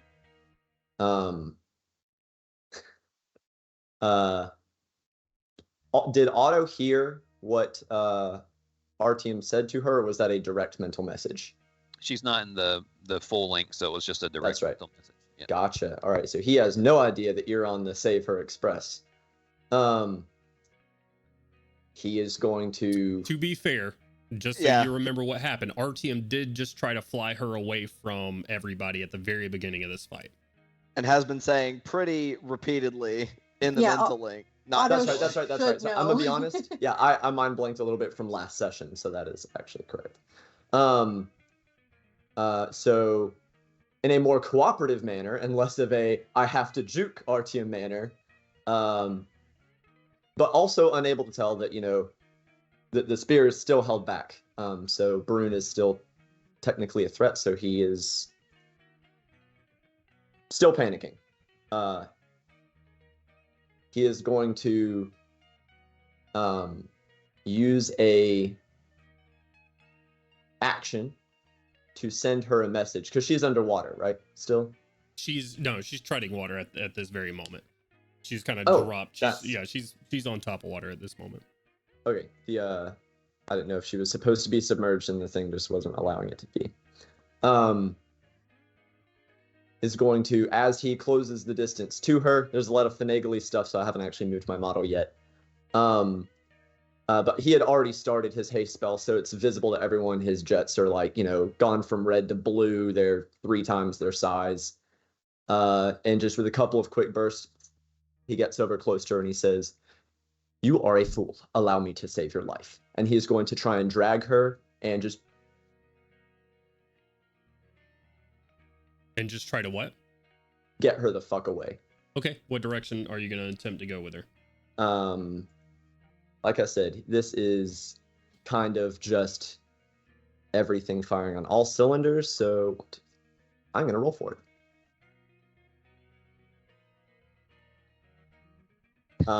Let's take shelter in this Warforged Colossus. No, Milo. He is going to be going just directly east. And his manner of carrying her, if she allows him, and he'll be trying to carry her if she doesn't allow him, is kind of like this with his back to the party and Brune. Okay, give me a persuasion check at disadvantage. Noted.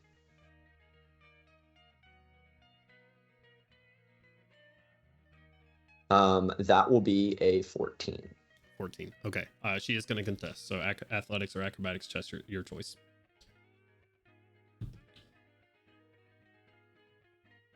That is much better with a 19. That will That'll beat out her 17. You do grab onto a holder. So your flying speed is going to be halved for this for carrying her, right? Since she's another medium creature. I have grabbed our team as You well. muted. I don't know how many feet I consumed of my 360 total to get in position to grab her. 15. Yep. So minus 15. Still over 150. Yeah. Like 165. No, more than that. I'm being dumb. 360 halved is 180, so yeah, 180 Yeah. minus 15. Okay, yeah, I'm not actually What is dumb. it, 165? Yep. Okay. Just kind of like just over the surface of the water, skimming it. Okay, gotcha. So you are there now. Anything else for your turn? You muted yourself again. Of course I did. It's my signature move. Who would I be if I didn't do that? That was action, hasted action, movement. All he has left is his bonus, which I don't think there's anything he can really do with that at this time. So he will be simply speaking to her as they go. If you do not calm down, they will take your life. I will allow you to speak. You fly her sort of like all along the all the way over here at this point, saying these things along the way, trying to reach something with her, and she says in response to this, she goes, "You're killing me either way." And in your turn there, that's going to bring us to Crowley. In turn. Okay. Crowley is still holding off. That is going to bring us to Venora's turn. She's currently grappled by you.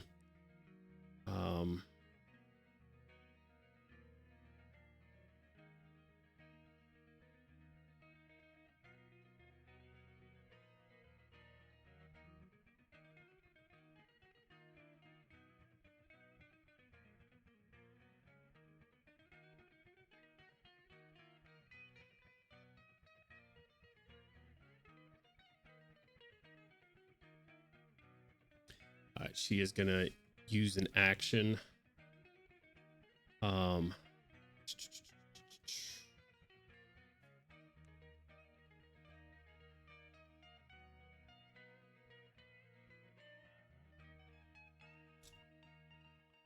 gotta go underwater real quick.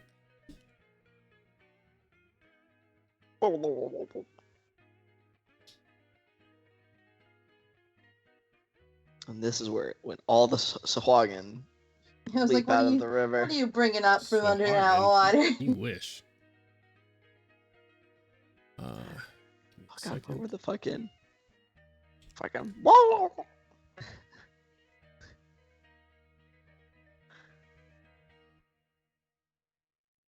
It's her familiar, I presume. Give me 1 moment. Or is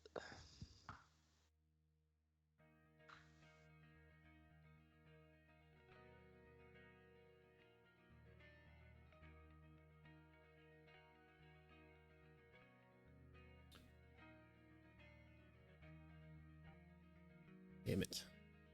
I hate that they don't have everything where I need it. Yes, it is her familiar. She uses her action to summon her familiar here. Otto, give me a quick perception check. Those I'm much better at than persuasion. y'all convinced me not to kill her right then just for her to get herself killed by attacking Otto. Maybe not mattering with a 14 again. Okay, with a 14, very well. Need to just read something. Like other actions. Her model is very nifty looking. Yeah, shout out to the Hero Forge bundles. I think I've used this one before. Very cool looking. I like it. Got like a glowy face tattoo. Very neat. So this is when she unveils her 9th level spell. Nope. Fine, And familiar. then with her 9th bonus level. action, Otto, I'm gonna need you to make me a strength saving throw, please. Cool. He's trying to break the ground. What a rude little fucker. You want to go Okay. swimming? No, it's con, not strength. Okay, that'll be a 19. 19 succeeds. Oh, she was trying to push. Um, The push. okay. That's it. For her turn. Pip, it is your turn now. Does he know what the saving throw was for? What's up? Does Otto know what the saving throw was for? Yeah, Otto, you felt that like this energy attempting just to push you off of her. Gotcha. Unable to do so. Pip would turn to Gabriel and ask, which one of you killed Sandros? You turn to Gabriel and ask her this. Venora was inside when that happened. It wasn't her. I didn't kill Xandros either. Neither of us killed Xandros.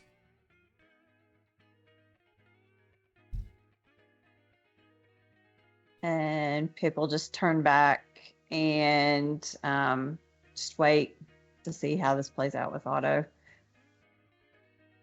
Oh, she's got her dagger drawn.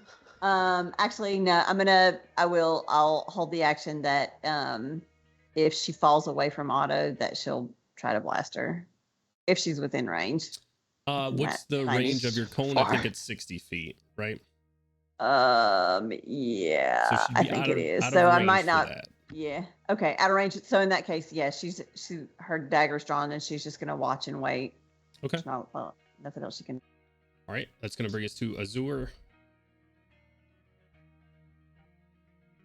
Oh, damn. Also, Brune would have shrunk back down because of if the full minute of banishment passed. Okay. Gotcha. He would have shrunk. Because timing. All right.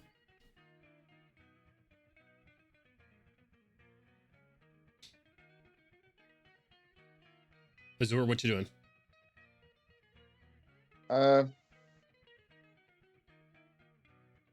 Honestly, I think we're just gonna stay here and just this mental link. I believe all threats to Venora are over, but if she attacks you, Otto, it will give me no choice but to react. Okay. Are you going to hold an action or anything? Yeah, sure. Okay. For Venora, if she attacks Otto? Mhm. Okay. Are you staying where you're at to do that? Yeah, I'll move up. Use my bonus action to tell Mazurf to dash that way. Okay. Go ahead.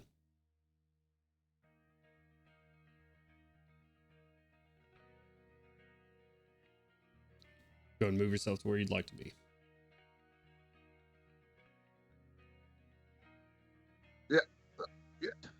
There we go.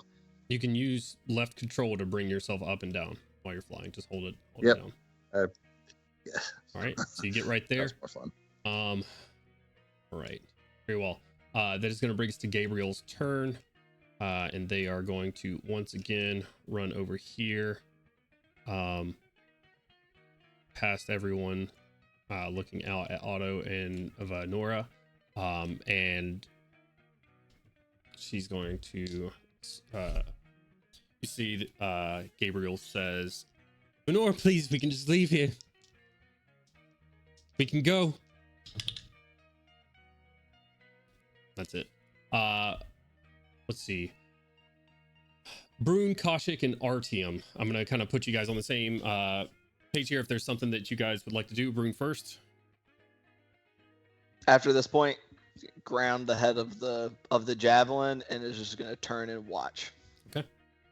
Toshik, I'm still gonna holding drop your my. spell. No, I'm gonna drop my held action Okay.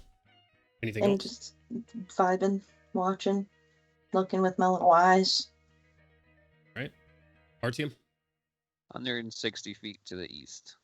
Or, yeah, I believe it's the east. Yeah. Pretty Look much at him go. adjacent to Otto because I think he was directly beneath me. So. Moving him to where he's at, he had 165 feet of movement left. I moved directly over her, so it would be 5 feet to get to the edge of my square. Yeah. So 100. So his 165 feet is 160 feet for me to be adjacent to him. Okay. That's action and bonus action, a double move there, and then I'll just say to her, we have to figure this out so that everyone's walking the way. Okay. Otto, that's going to bring us back to your turn. I honestly should have said this earlier because I forgot about the no limit to the off-turn words. But in response to that, like that magical force that his shielding network just kind of dissipated around him as insufficient energy. He says, where'd my model go? Oh, there we are. Yep, that's what he says to her. Where'd my model go? She stole Otto's model train. Yep. Oh no! Where'd my model go? Duck. Tell me about the bears. Oh God. Just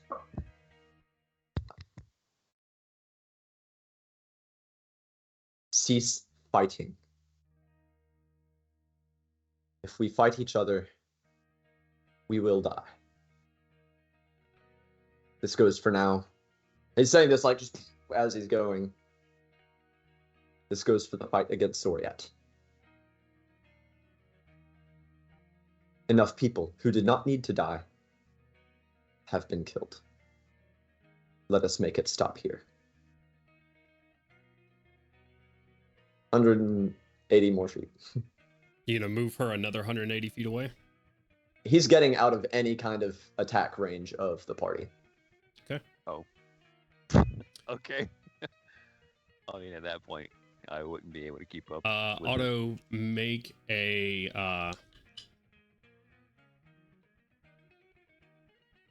athletics or acrobatics check, your choice.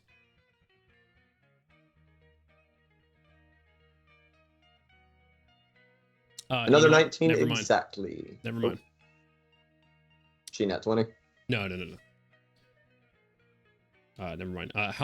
What's the feat? 180. 180. Well, actually, before I say the full 180, he's going to move a minimum of 60. But what does she say anything in response as he is kind of jetting along, skimming the surface of the water? She has gone silent at this point. She said, I'm dead either way. In that case, he will move the full 180 feet, and he will say, as he's reaching the end of that turn, and she has not responded to his first comment, we will save you. We will save Kyrie, and we will save this realm. Okay. And Crowley, that'll be my turn. anything for you? No. Okay.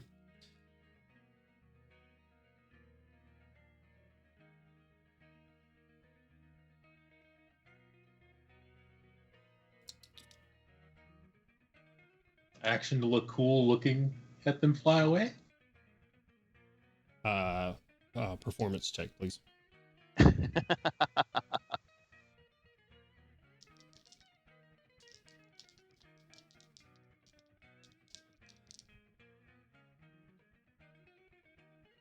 waiting on their performance check there, Crowley. 31. Looking pretty cool. Your cape billows in the mist and fog as you look on this scene. Make a strength saving throw for me there, Otto.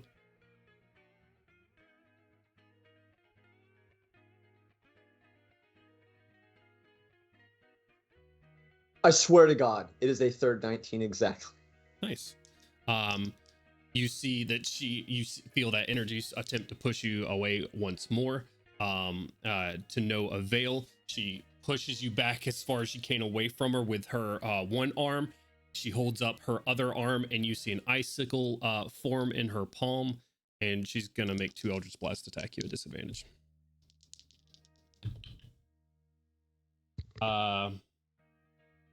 She gets +9. Does a 17 hit? Not even vote. Okay. And that's another 17. She attempts to, but you're able to see the Eldritch Blast coming. Move your head to either side to no avail. That is going to be her turn.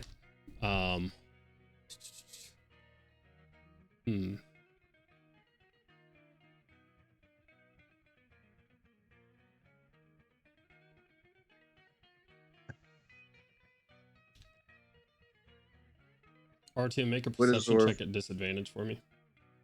And yes, you can make a perception check as well. Through the mist and fog, this will also be a disadvantage.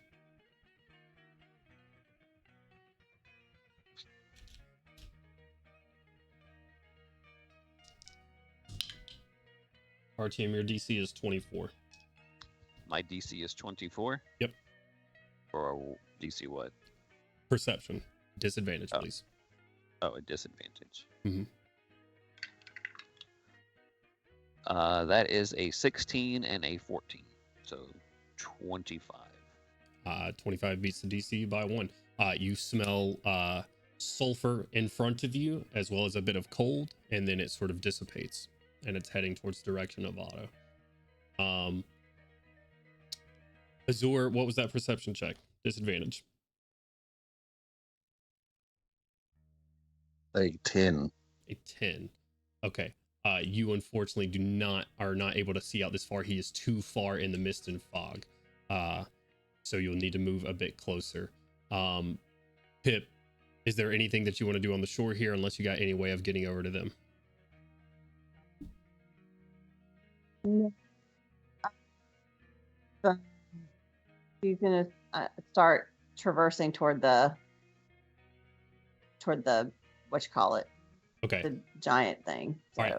I'm going to knock us off of initiative for the folks that are on the shore currently. If there's anything that you wish to do to get further over there, please let me know now. Because if not, the only people that are going to be able to do much with the distance here that Otto has put in between him and the rest of the party is going to be Artyom and Azur if he gets close enough. Okay. Well, in that case, she's going to turn to Samuel and say, well, there's nothing we can do about them now. Come on, let's see what you can get going with this thing. We need to get it sent off, or all this will be for nothing. Yes, ma'am. And she'll start headed toward the little ghost here is Norin, by the way. That's his projection of Norin. I love him. I know Norin looking kind of hot. All right, I want to get you guys out of here so you guys can go to your dinner. Azur, is there anything that you're going to do to try to get out there to them? Move another 80 feet. All right, 80 feet.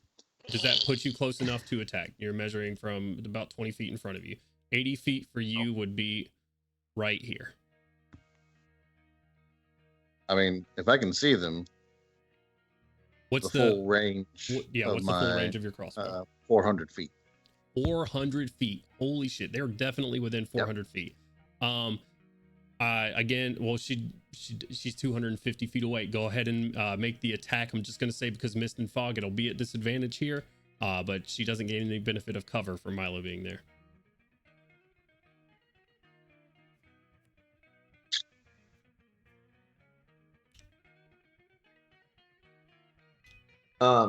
DM, before he announces his roll, I don't think it'll matter because I'm not even sure he would be able to detect Azur shooting.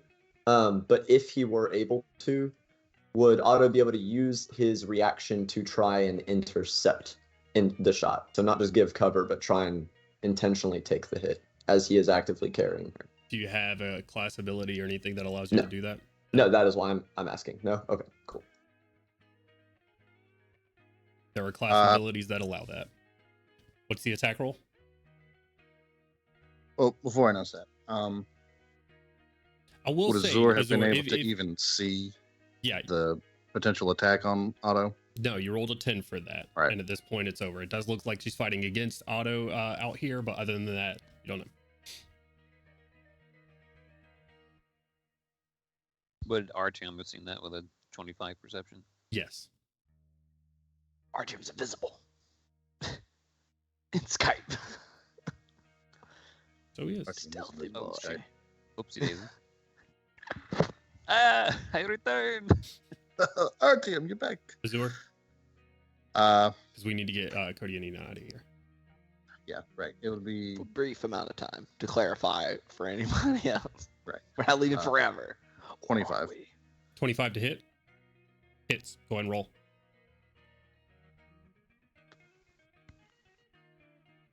As those arrows are flying through, Artyom's just going to announce over the mental link. There's a smell of sulfur on the air in their week.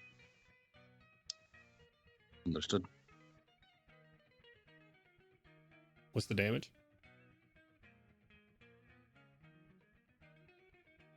23. Oh, no. My bad. Whoop, 18. 15. Okay.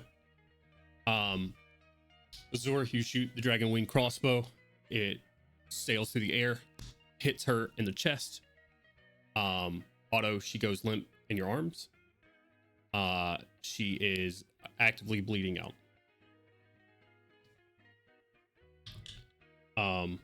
As she goes unconscious, is there anything that you're going to do to save her life here, Otto? Yes. When it is his turn, he will be using a Cure Wounds on her. Okay. Is there anything else anybody else is gonna do? Or actually, I'm so sorry, DM. Mhm.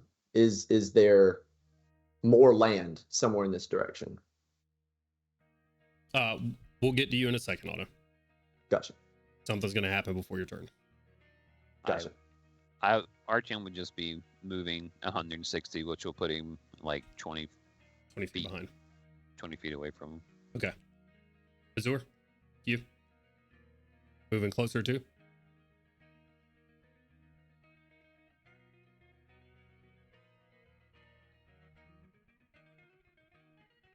Yeah. Okay.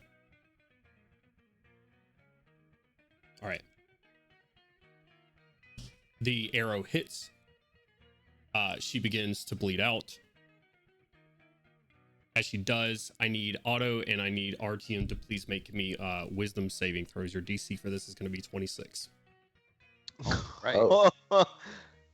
Patron time. I am not going to roll it quite yet. First, I had a question for you, DM. Go for it. Is this something that Otto would like feel coming on? Like he can. Like what is the stimulus as this is happening? I'm trying to decide By whether the time he would you know feel to it, use. you're in the midst of it. So it is a matter of something that was not here before is now here. Okay.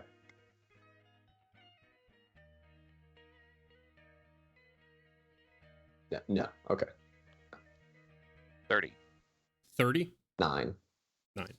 Let's go. Fine. That is what a roller coaster. 30. 30 Nine. will succeed. 9 will not. As you do this, Otto, you are paralyzed with despair. All of the memories of Milo come back to you, and all of the moments of complete despair that he has suffered, you too suffer, and all of the moments of despair.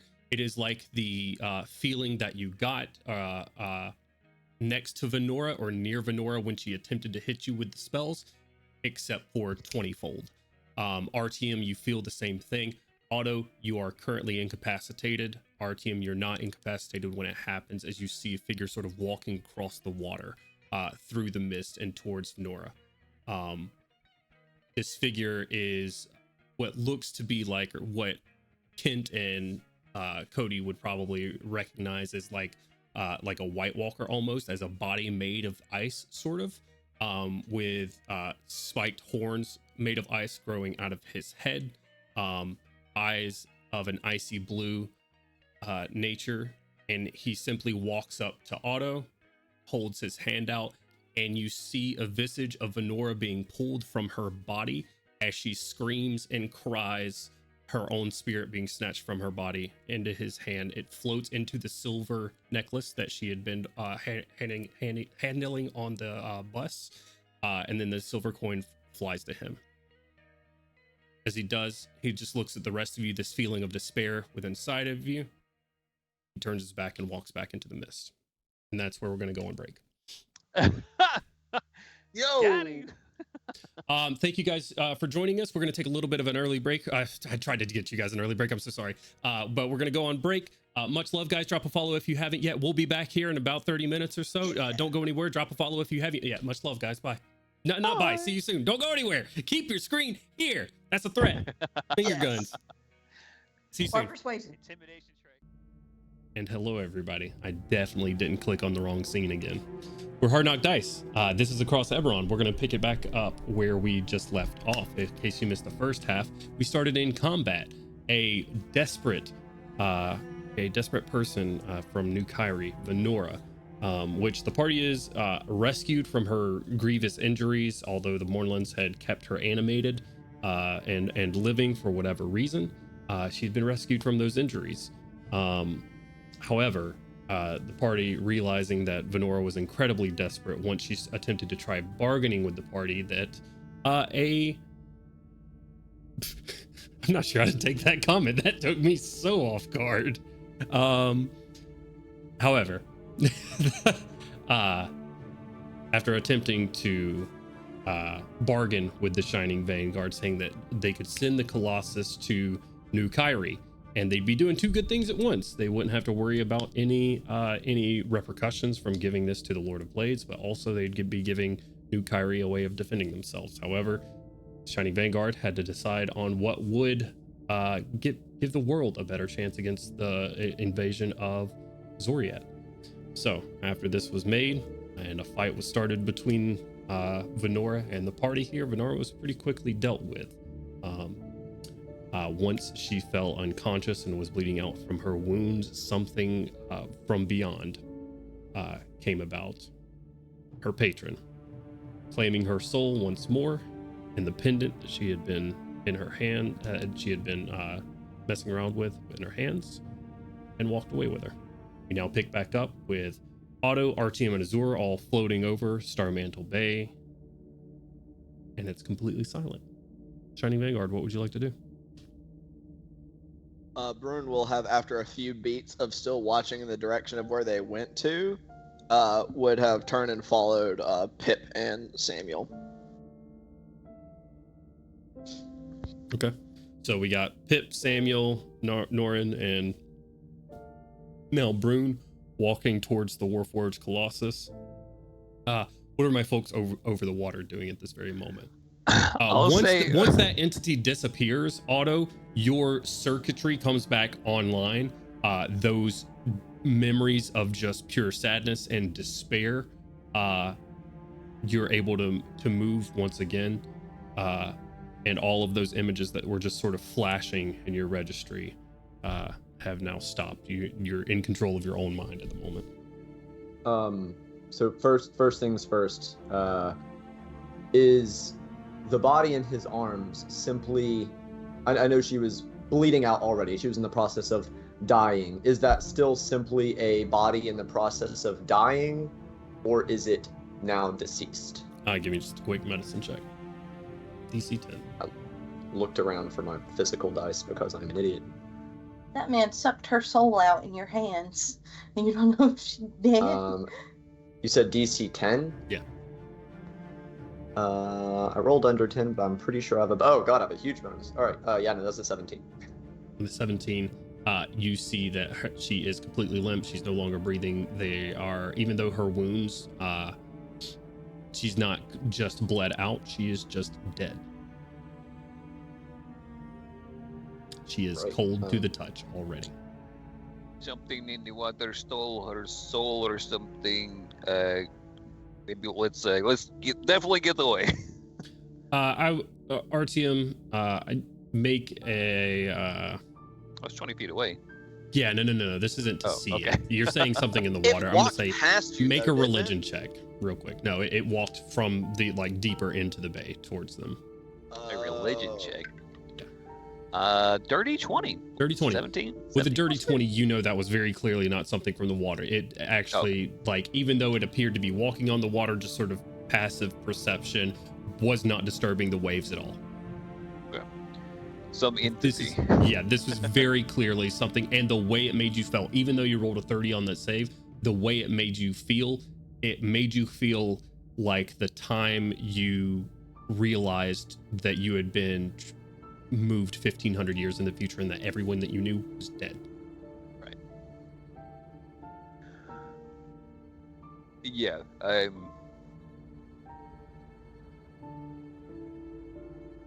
let's just get back as quickly as we can now, though.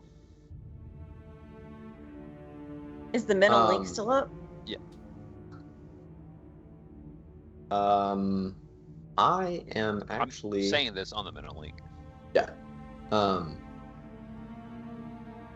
gonna have to roll to see if even knowing, like, he succeeded the medicine check, he knows she's dead, but Otto's been on an emotional ride the last minute or so.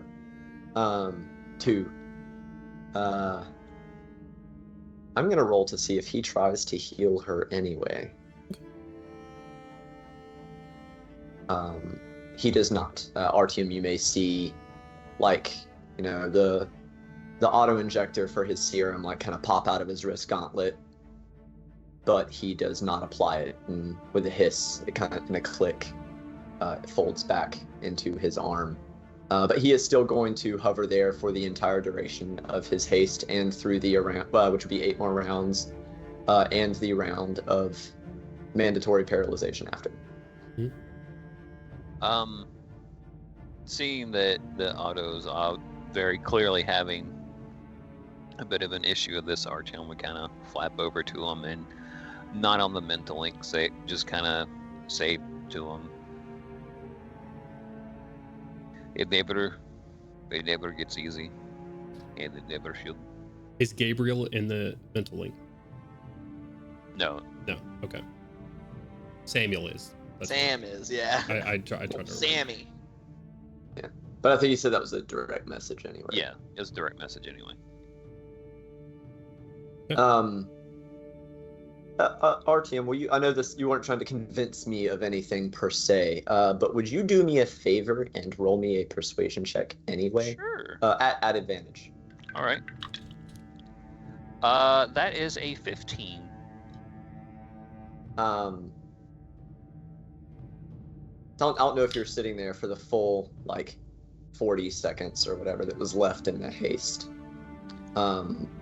He would probably try to just give you like a little shoulder tap with his beak, and what would be as comforting as you could get, but failing that and not wanting to go for a swim, he'll just kind of hover behind you a little bit with his head, you know, like a full 4 feet in front of you, so there's kind of eyeballs on level with you, and just kind of wait for you. Yeah, the Otto doesn't have, like, pupils in a way. It's just glowing dots, but if there is a way to be unfocused in that way, he definitely is, or that is probably the closest approximation you would be able to put to that. And then as the blue flames of his propulsion system kind of sputter, all the auxiliary thrusters cut out, back to just the normal minimum to keep him aloft. Gives a small shake of his head, and we have enemies abound.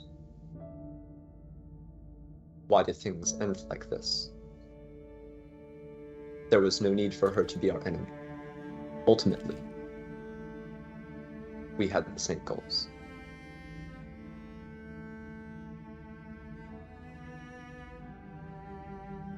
I don't have an answer for you, Otto. The world's a fucked up place every day. We just gotta make it better.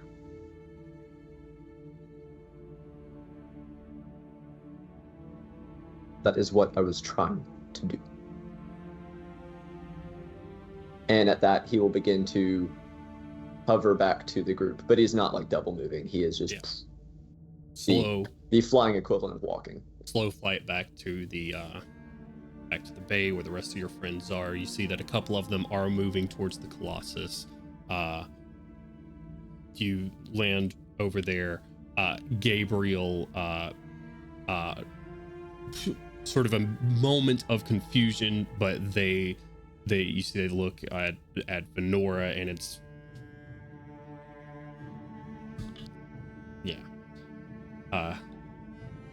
what'd you do? Oh, go ahead. Sorry. She just looks they just look at you and say, "What did you do?" As he gets in range for message, which I think is 100 feet, but let me make sure that I am not lying to you. Yeah. 120. So as soon as he was 120 feet from Gabriel, it might even cause some confusion, seeing as I'm not sure if Gabriel could see 120 feet through the fog. But as soon as he could,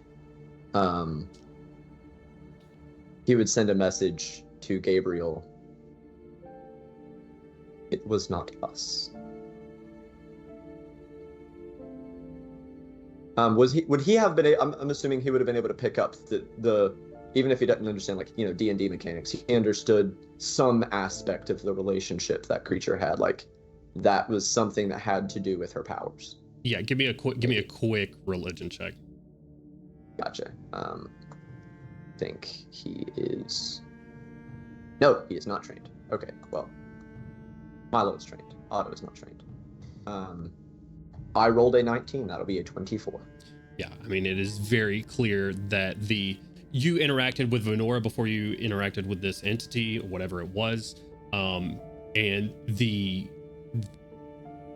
just based off of the number of insight checks, but also just the icy nature of what you did, plus remembering back to the yard where Xandro said he felt cold and despair. I think it's very clear to Otto that there is very much like a god and worshiper sort of relationship here. Gotcha. But you're not sure what that entity is. I say god, yeah, just higher entity of some sort. Right, but he understands that this is probably something to do with the source of her power. Yeah, 100%. There was a relationship there. Yeah, 100%. Okay. Yeah, that's all I was saying. Yeah, he just says whether or not he knows that Gabriel can see, it was not us. Something with which she was associated took her. I was overpowered. I apologize. I'm gonna ask you to make me a you know what, I'll let Otto struggle with his own internal feelings. It's either going to be a deception or a persuasion check. It depends on if Otto thinks Azur killed her or not.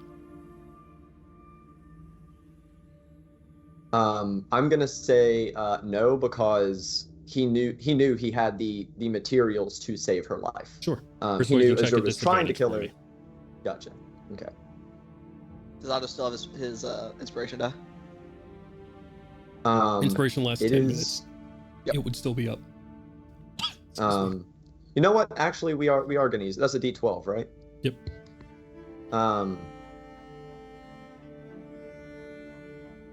And that is a 12, so I rolled really low and then I rolled really high. That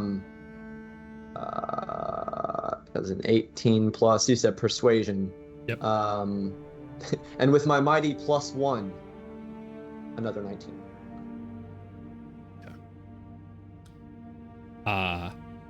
You get Shore after messaging this, saying that it wasn't you all. She looks, her body is riddled with the wounds that you caused. Gabriel looks at, what do you do with the body of Venora? So he's not like the way he was trying to get her out, where he was holding her close to trying to protect her. He is is a very kind of trying to be dignified. As dignified as you can be when you are also very sorrowful yourself. And he is going to hover over to the bus. Okay. And just kind of landing, taking a knee, delicately placing her down, and he's probably not going to move. He's just going to sit there and probably look like shit. I'm gonna roll a knowledge arcana for Gabriel real quick. Artyom would probably come in and drop shapeshift form. You come in, you drop shapeshift form. As you do, Artyom, shapeshifting in the Mournlands has a weird effect on you. Someone in chat redeemed Wild Magic Surge. As you do shapeshift back, the rest of you, Artyom may not notice immediately. The rest of you will realize that when Artyom shapeshifts back to himself, his beard is no longer there. His jawline is very soft instead of as pronounced as it usually is. He's got a bit of a smoky eye going on. His armor is, of course, breast shaped to allow, because that's how female armor is shaped in these games, of course. But also just so Artyom is fully Artemina at the moment. He is fully a woman.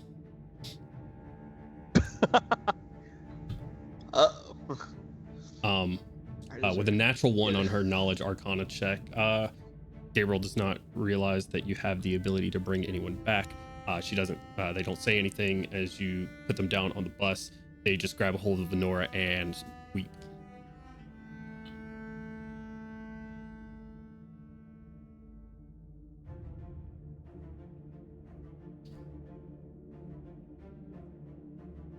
What are the rest of you doing? I'll send a message to Otto and ask him, do you feel for sure that that thing has their soul? It seemed pretty clear with someone who has a grasp of magic and revival and has seen things in the past. That's pretty directly what happened, right? Absolutely.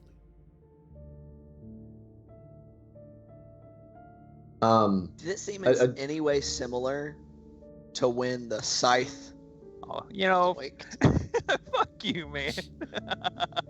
Yeah, I mean, Artyom no. was a couple of feet away, and I would say Artyom would have memory of that, half a second of from your body to scream and the scythe being there and then just darkness. The response would be delayed, probably by several seconds, a distinct hesitation or pause maybe, and says, I fail to reach any other conclusion. Would Azor have been able to see that soul snatching? You can give me a perception check at the distance you were. Give me a perception check at disadvantage.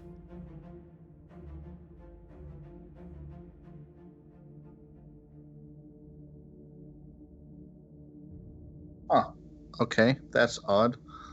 The roll of the dice, of both of the dice, is actually 16. Okay. So, yeah, I would say so. Yeah. That's like a 22-ish. Yeah, easily enough.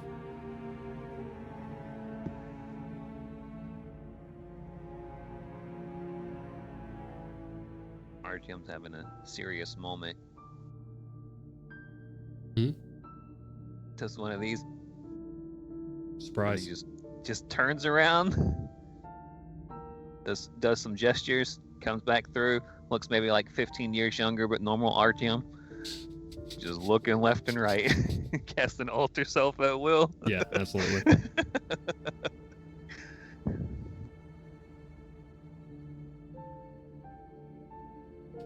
Okay. They are. Gabriel, they sit there, they weep, and eventually, if you're just going to sit there staring at them, they look up at you and just say, leave me.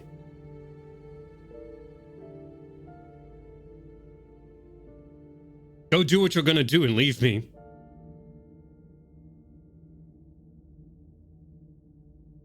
Does that address it to both of us, or just Whoever is sitting there staring at them at the moment? Yeah, absolutely. So probably Otto and Artyom. Well, Otto was focused on Venora, but Yeah, they have grabbed Venora and are holding her at the moment, her body at least.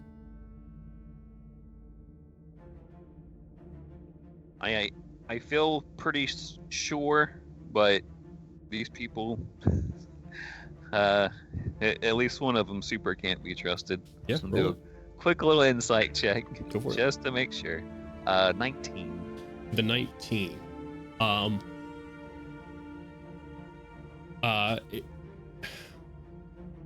Gabriel is what are you trying to get with an insight check right now? Just Is this acting? is there them being upset acting? Yeah. Absolutely not. Okay.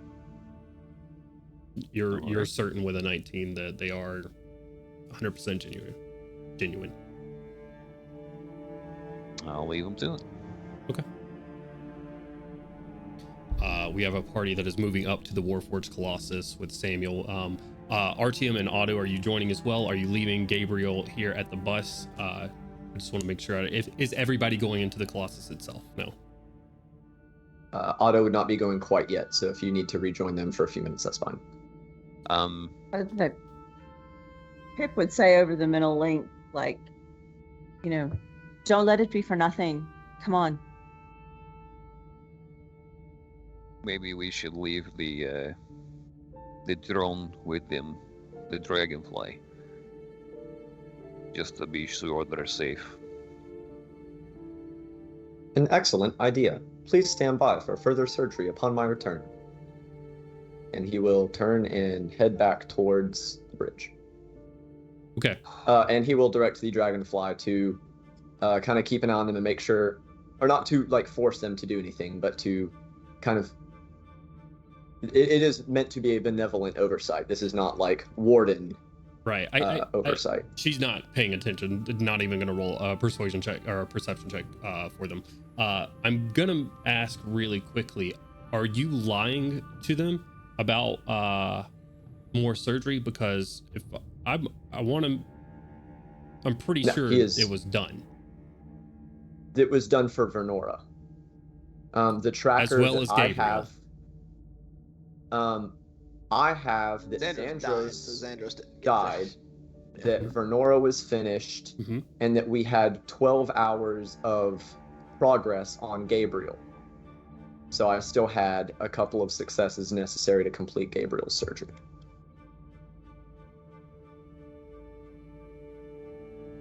And I've been updating that following every surgery, like as you say. So I think Okay. that's up to date.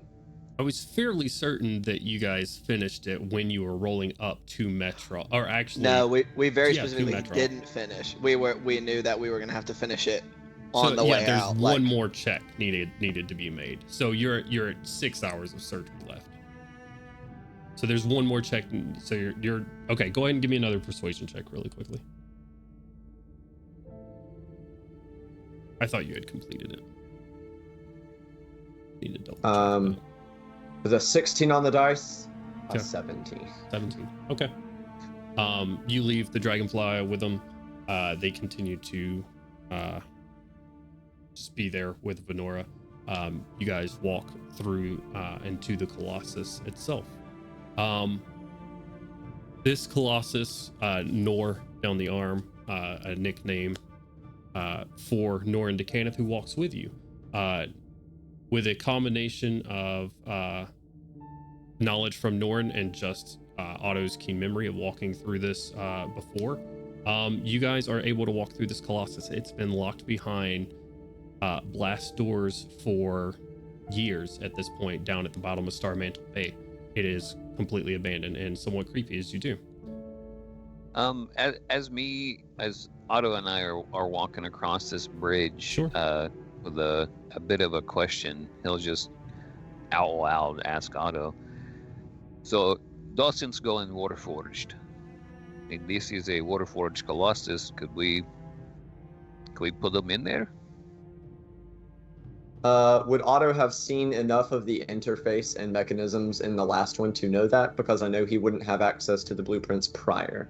So his only opportunity to gather that information would have been with the Lord of Blades. Right. I think that Otto may not know the answer, but it would know that it possibly, like it with the right type of wiring, if you were to attach this thing to the main computer for the Warforged Colossus, potentially. I mean, It is a possibility. I would require further investigation. Give me a quick Arcana check. it's got his name on it. I like Arcana checks. I'm good at those. I feel like it's got his name on it. Should definitely give him advantage for helping. 28. 28. You think that it could potentially, sort of running through like schematics inside of your head and stuff, you think that it could potentially act as like an onboard, like the Docent would act as like an onboard AI almost, but wouldn't be able to control the Colossus itself. You think that that would still need to be like physical. It may be able to assist and give bonuses to anybody attempting to control it, but it wouldn't be able to do everything itself. Just kind of like freezes for a moment when you say that. Highlights flicker a few times. Analysis complete. Integration is likely. Full control. Uniform control. Impossible.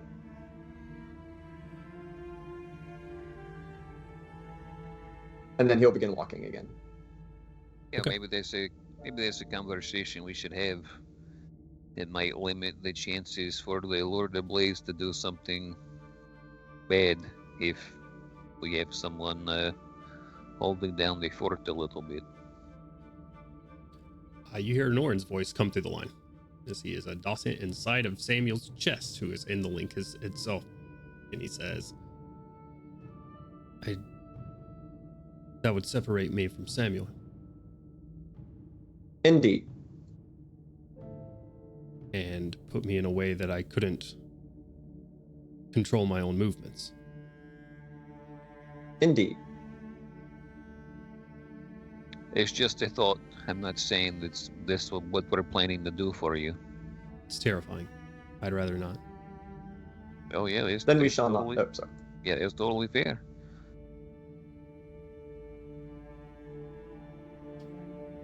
You guys make your way upstairs through access tunnels in the Warforged Colossus, a mass being going up stories and stories until you guys reach the helm inside of the head of this Colossus, the windows on front, so you can see all of Starmantle Bay, sort of foggy city, and some of the spires sticking out from the city from the fog and mist, and control panels in front of you. My question is here: is there anything that you're going to do besides? Ultimately it's an assumption on my part, but aside from inputting the string of numbers. Yes, actually. Yeah. Probably a couple things. Sure. First and foremost is he is going to do a careful, detailed analysis of now he is unsupervised. He is now functionally, other than his companions, left alone with this technology, and he is going to every detail that he currently has access to in a fairly short time frame, marked down, analyzed, memorized. Absolutely. You like pull a cord out of your frame, plugging it into the dashboard, and just full on download the blueprints for the entire Colossus, knowing where like exhaust vents go out of, other access, all of the ports, the like main access ports to this thing, all the weaponry that is involved on top of it from top to bottom. And with those blueprints and all of the weaponry and now having full access to its capabilities, following the combat with Zoriat, what kind of threat would this pose should the Lord of Blades decide he was going to try and wage war? Oh, he could the level Fleshbound? cities. That being the case, Otto is going to immediately begin trying to integrate a failsafe that will self-destruct it on contact with his message. Basically like a self-destruct backdoor. Okay. And this I is would going to like, take resources. of course. What are you what are you putting inside of this Colossus to make it explode? And I'm not saying like spell slot resources. I'm talking about gold resources. This is going to take materials to make something. So I imagine if this is something that is going to simply use the mechanism, not saying not using gold resources, just saying that this is the structure of the failsafe, would be to basically just overdo everything. Engines overdone, shut down all of the like cooling regulation, joint lubrication, any of those automated systems that allow something like this. So not a self-destruct, but a shutdown. Well, and to basically overheat it to the point where it does self-destruct. Okay. And I am throw off its regulatory systems, detonate whatever ammunition it may have on board. Okay. And Otto is willing to put whatever is necessary into this. Okay. How many resources do you have in the bag of holding? Currently, with his I gotta scroll down.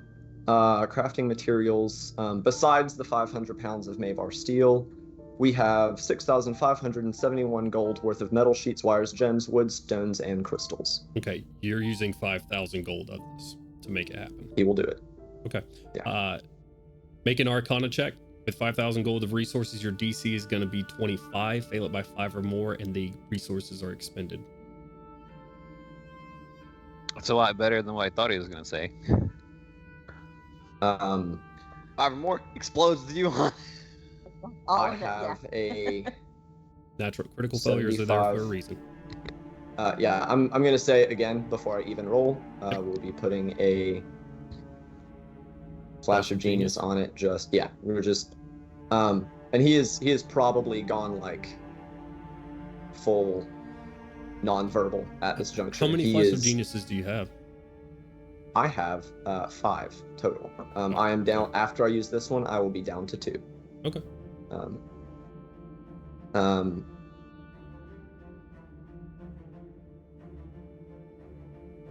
Plus 15 with a flash of genius. Actually, negative. This is probably one of the most formative and momentous moments of Otto's short life. I'll be using my birthday 20 for this.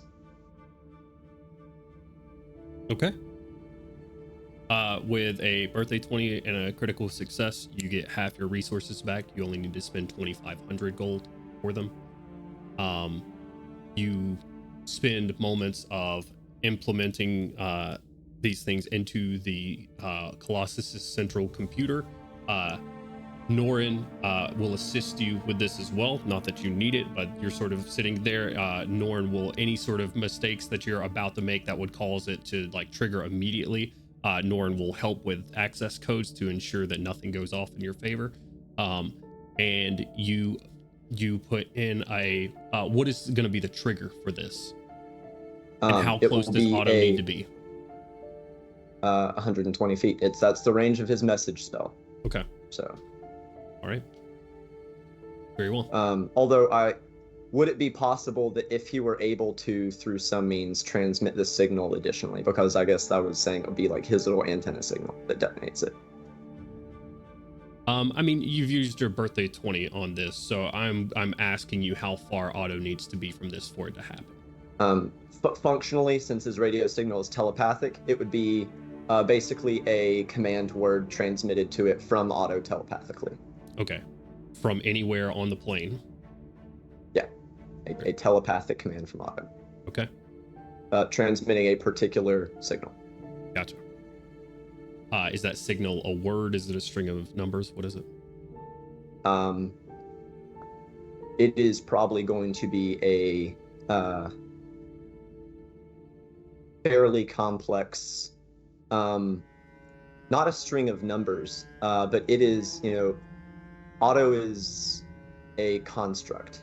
It is basically the magical fingerprint of his identity. Awesome. You rig that up. Finish putting back the panels that you need to put up. It just needs to be sent to where it's going. And even though they're working in synchronicity, but they're both, in the data in the ghost of the machine at this point. He doesn't communicate it with words, but he does communicate through concepts that this is a private matter to Norn, while Norn is assisting. Norn steps back completely. I meant after this is between Norn, Otto, and the machine. So. Oh, okay. Yeah, you, I think there's a moment where you and Norn just sort of share a look, when you're sort of like inscribing the last of that sort of personal identity. Norn fully, before you even complete it, steps away from it at that point, from helping you out, and Samuel takes him and to the other side of the room. He will also ask everybody else, if you'll back over here, please. The final touches on this could be catastrophic.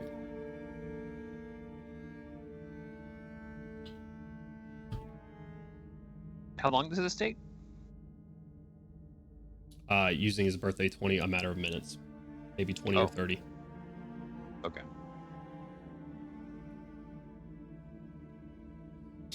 So it is rigged to blow up on your signal should you choose to do so.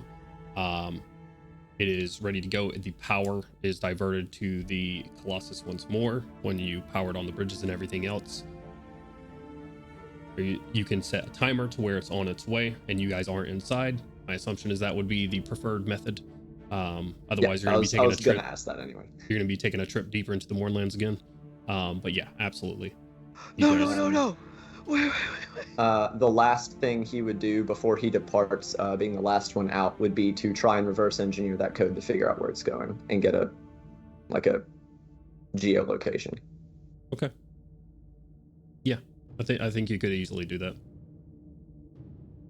Sets timer for like an hour and 30 minutes, something like that. Heads out. Whatever he thinks will be safe with the destructive power of just it moving. Yeah. You guys move outside unless there's anything anybody else would like to do at this point.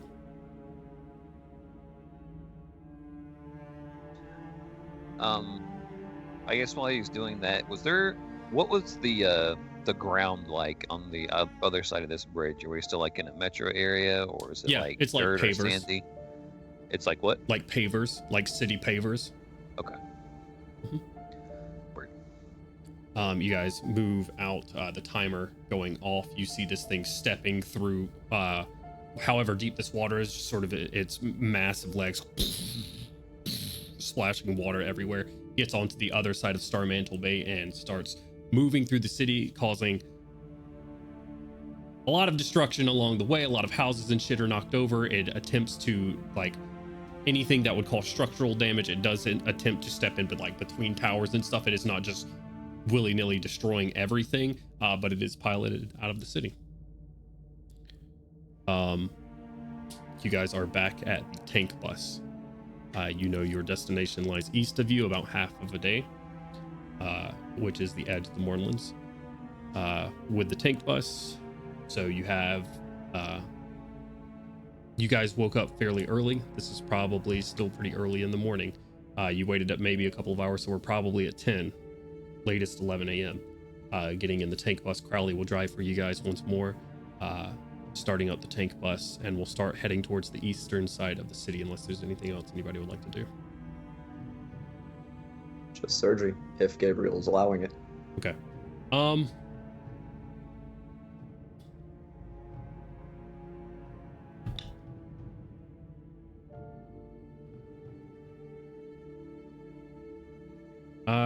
Yeah. Gabriel is apprehensive and slow, but is also just silent, and they don't say anything. When you ask them if they'd like to continue with the surgery or anything, they simply lay Venora down close her eyes, and like put them in what would be a comfortable position. And then Gabriel steps over to the table in the middle and just lays down, sort of like hands on head, looking up, 1,000-mile stare.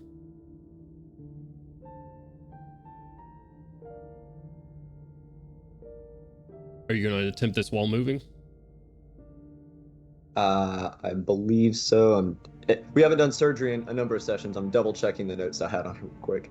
Yeah, the DC is 30 while moving, at disadvantage unless Mhm. someone's giving you a help action. Then it'd be a straight roll, and which it looks like Kaushik's going to be giving you a hand with that. So it'd be one straight roll, DC 30 while moving, and if it gets interrupted, then the entire thing is wasted. Gotcha. Yep. He will be going for it. Okay. That will be I just rolled Arcana with a big bonus, and I know that my medicine is lower. Yeah, we're gonna have to use a second to last Flash of Genius on that to bring it to a 26. 26. Okay. Oh wait, yeah, that would not actually matter, so it will not work. So never mind. Actually, I'm gonna the mood he's in and kind of being fully automated. He is gonna go ahead and use that Flash of Genius. Okay. He is continuing to try the whole way. The success of this is going to depend on if Brune at this point would have given up his potion to assist or not. I don't think I've got it because I didn't get a long rest because I was petrified. So that's up to you whether it would have refreshed. I thought your potion refreshes at dawn, or your thing refreshes at That's what I'm saying. That's like. Does it say dawn or does it say once you have a long rest? It can't be used until the next dawn. The item recharges on its own. So you do have it if you wish to give it.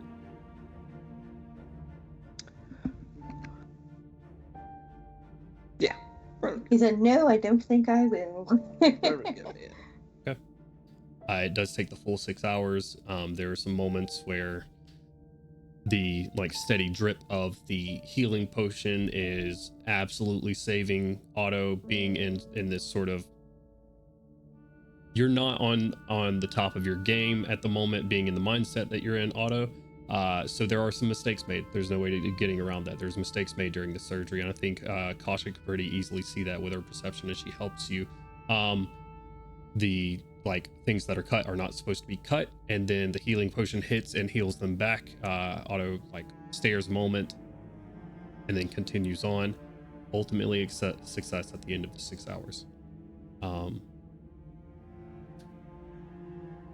At the end of that 6 hours, unless there's anything else anybody's wanting to do during this time at all, they are healing fairly rapidly with the potion and the amount of surgery that's been done. 6 hours go by. You got about another four hours or so before you're out of the Mournlands.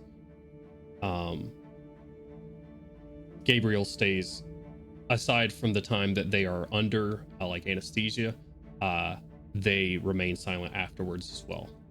Getting up, they check their bandage. They go. They don't go back to coddling Venora or anything like that, but they do go by and sit by her. Riding the tank bus. Eventually, the mists and the fogs part. You can see some of the evening sky starting, and you see a small town in front of you. If that is the destination. You guys pass by a sign that says, "Thank you for visiting beautiful Kyrie."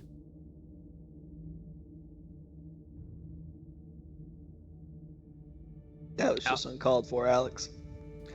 How new does this village look? How new does it look? Yeah. How nude does it look? Give me how nude does it look? Ooh, it looks pretty sexy.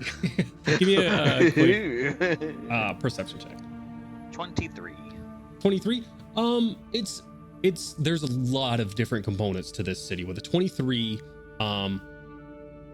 you see that there's tents, there's like markets set up. There is no one component of the city. It is very much like sort of like New Kyrie was, with the exception of with the 23s. You guys are getting closer to this city.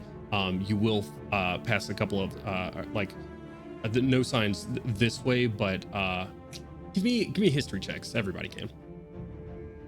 Yay. I'll say if you grew up on this side of Kyrie, so Talenta Plains, Kibara, or you were around this area. Ground.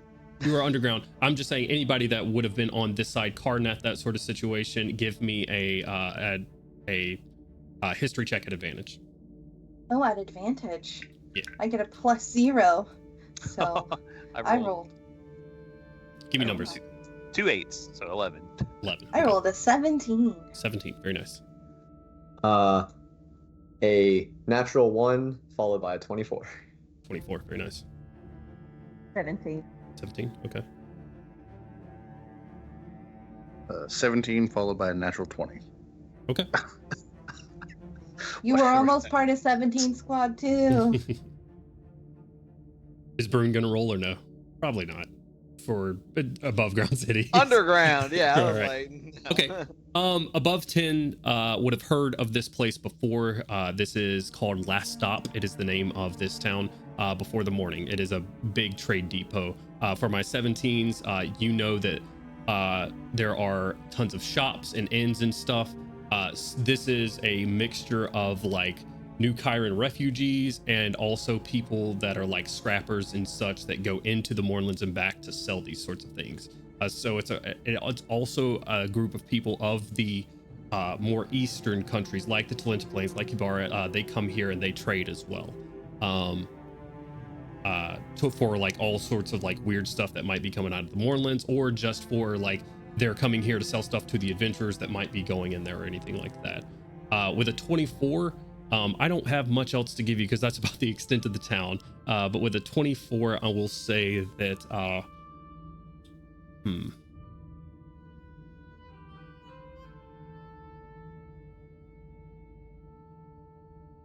think, yeah, that's everything you get with this. That's all the information. That it is a relatively small town that is really eclectic as far as the people that are here. I'll say the locals are known for being a bit of a bumpkin type of group, as they like this place kind of sprung up after the morning. Before the morning, it was just kind of country.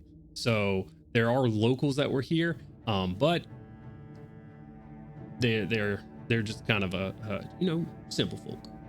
So, what are you guys doing? Now, what time of the day is it, DM? It's getting into the evening part, so probably like 6 p.m. or so. Do we want to stop?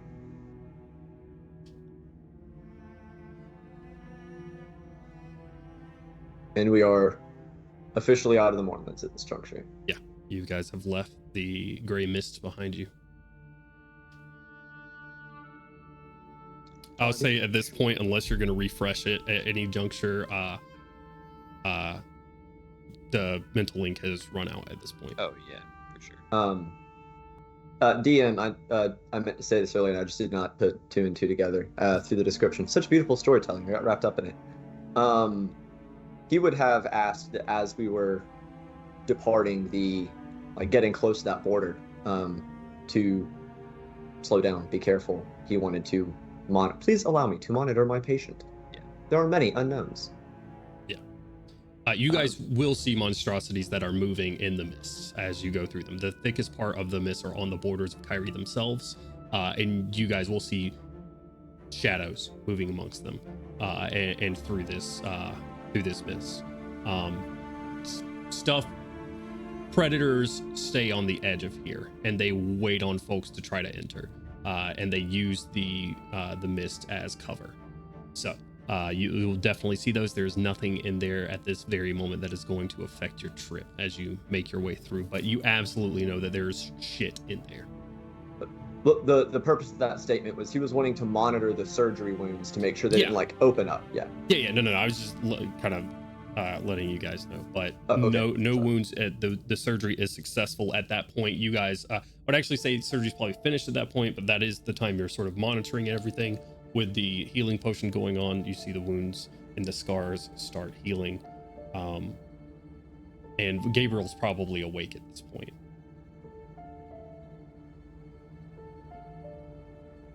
When you cross the border? Yes.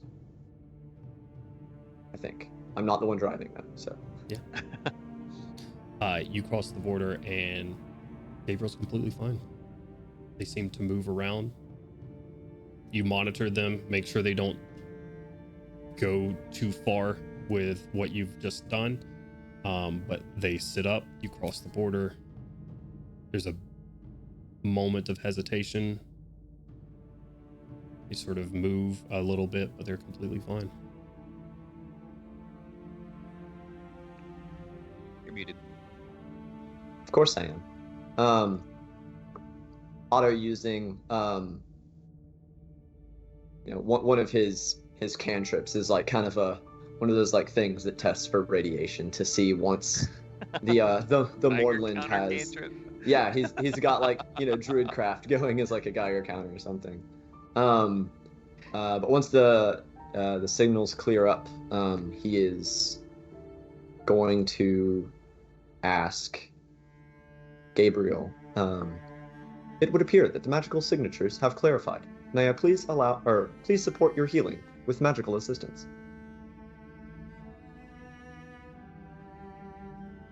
They don't say anything.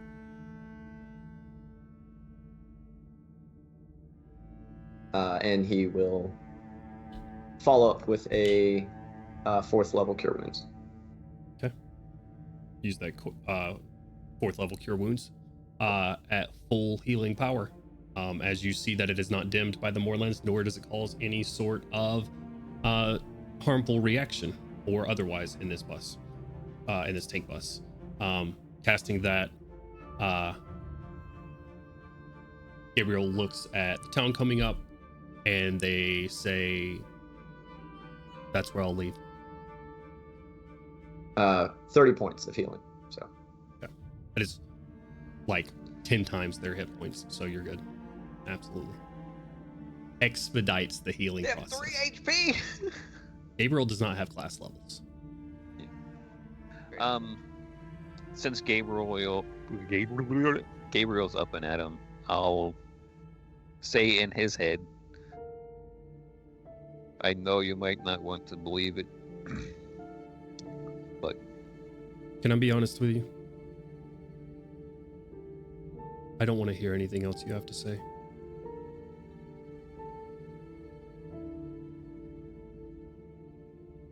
okay.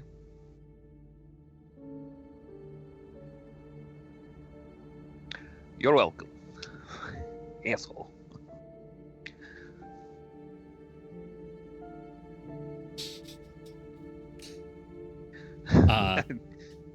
Are you guys going to at least drop Gabriel off here if you're not going to be staying here? Last stop.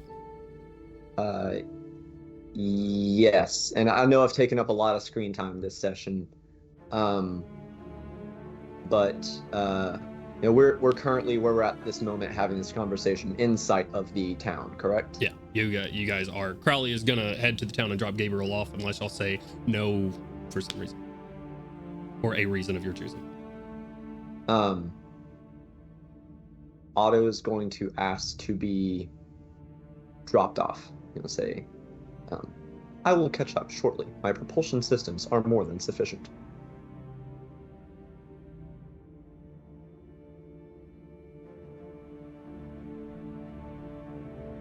Okay. If I can also be dropped off as well, I think this is where our adventure together may end as we, and he looks at Norin, Samuel speaking now, decide on what is next. It's not exactly a short trip to any larger cultural centers at the moment. That's okay. I do not age. Right, but the world is coming to a potential end, and you are the rightful leader of the house. So So you stop talking to Samuel and start talking to Norin. yeah. You see Norrin speaks up and says, I am, for all intents and purposes, dead. And I believe, if I'm picking up what you're putting down, that if you attempt to sort of put me in the running for any sort of control of House Cannith, you're going to be putting Samuel at risk, and by association myself as well, which is not something I would wish upon him or myself any day. We might be able to make another frame of locomotion for you. Uncle Artyom, not to interject, but I would have words with the both of them regardless. Should he decide to travel with us, I can bring him along. I am more than capable of supporting another humanoid of my equivalent size while in flight. Right, I just wanted to impart the gravity of the situation. Well, It's not necessarily. I'm not forcing you to do anything, of course, but you'd realize if you could take the reins and push things in the right direction, it could save potentially countless lives. make a persuasion check for me. At advantage.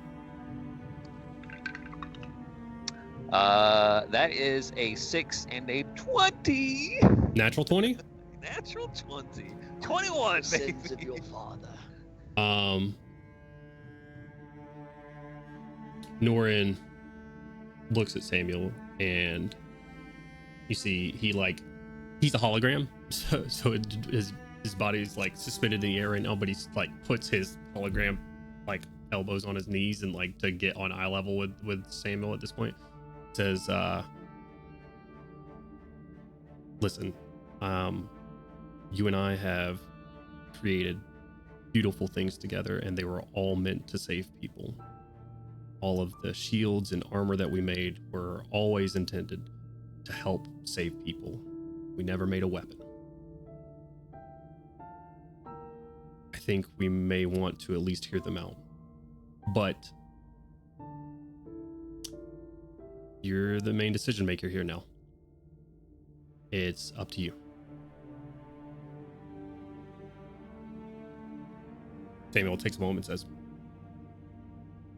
we'll at least hear your options. Well, from what I understand, a friend of ours, Gandalin, now a King Gandalin in Karnath, he's trying to get folks together to see who can help out in the saving of the world. And from what we know of a friend of ours, Milo, the gentleman currently running the house may have less than altruistic motives. Who's in control of it now? Norrin says. Merrick's. Yeah. Did you say that before? I think you did. Merrick's is He's a got- cunt. Merrick's is a... I'm sorry. I'm pretty Merrick sure. puts knowledge above the well-being of other people a lot of times. He is a true scientist, as horrifying as that is. If you so desire, I shall provide you with some details. I would appreciate your company while I conclude my business with the Mornlets for the time being. Well, why don't we... Samuel still needs to be convinced at this point that this is going to be worth it. Why don't we stop at a tavern up here? He's going to have to go through his 4 hours of maintenance anyways here shortly, so we can stop at a tavern. If you guys want to leave after that point, then we can do that. But Samuel's going to need somewhere to stop and repair anyways, so we'll decide where we go from here. If we end up staying on the take bus with you, great, that's in his hands completely. If not, we'll stay here and figure out where we're going to go from there, if that works with everybody. Sure. The implication was that as Otto's getting off, like still however far from the town, Otto's offering to speak with them and asking for his company while he does what he is doing here, and everyone else continues onward. Oh, you want to like get off and walk with Samuel to Well, the he's city? Otto's getting off to do something completely separate while the party continues, and at that juncture, he had asked for Sam and Norin's company. Okay, sure. For that, yeah. Samuel says, yes. I can assist in repairs, should they be necessary. I am quite proficient in arcana mechanics. No major repairs needed. Simply 4 hours of downtime to refresh systems and reboot. Very well. Otto will... Oh, sorry, go ahead. No, go ahead. I was just saying at that juncture, as the argument already said, and because Crowley is driving, I'm assuming Crowley's not trying to hold Otto hostage. He does say you're gonna have to modify memory. You're gonna have to tuck and roll because he's not stopping the van. As he stops the van. I was about to say, let's see if Otto understands sarcasm in his current state. I was about to roll for it. Roll insight, or he will just jump out the fucking door. He stops and lets you and Samuel off. You guys say that you'll catch up. You guys drive off to last stop once more. What is Otto doing?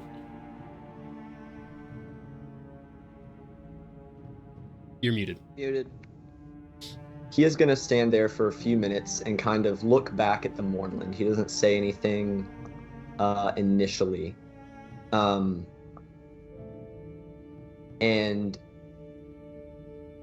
after a few moments of kind of looking back, whether he's looking back at the events, if he's looking back at the moorland itself, he's not speaking. But then he begins to... he gets his dragonfly. There's a series of blinking lights. He's pulling out a variety of tools. He's setting out a strange array of tools. This is going to be strictly narrative, so I am going to ask for a little flexibility on some of the specifics of the fabricate spell. Otto has, at this time, it is a 4th level spell. He has at this time a 5th and 2 4th level slots. And he would like to use all of them for a half-hour casting of Fabricate. And just using the ground and the sand as the ingredients, he wants to erect a massive tableau of the fight at the bridge. None of the faces are distinct. A, he's not an artist. And B, the Fabricate spell is not very precise. So this is a rough, hacked, chiseled kind of large wall. Almost like a pyramid with the top chopped off. And the tableau wrapping around the sides. And it shows, even though these aren't distinct figures, it's showing an archer firing an arrow into a limp figure flying a giant winged creature in the air of uncertain identity, a massive being wielding a massive weapon in mid-leap. And facing it at the bottom on all 4 sides, it simply says, "Lest we succumb to fury and fear." And that is what he'll be doing for the next half hour. Okay. Sam and Orin, don't say you have much to add to it as you do this and you construct this. Samuel, give him an insight check. Samuel is at least understanding of that much. Is there something that you would like to... Is there any data that you would like to expel that may help you process this event?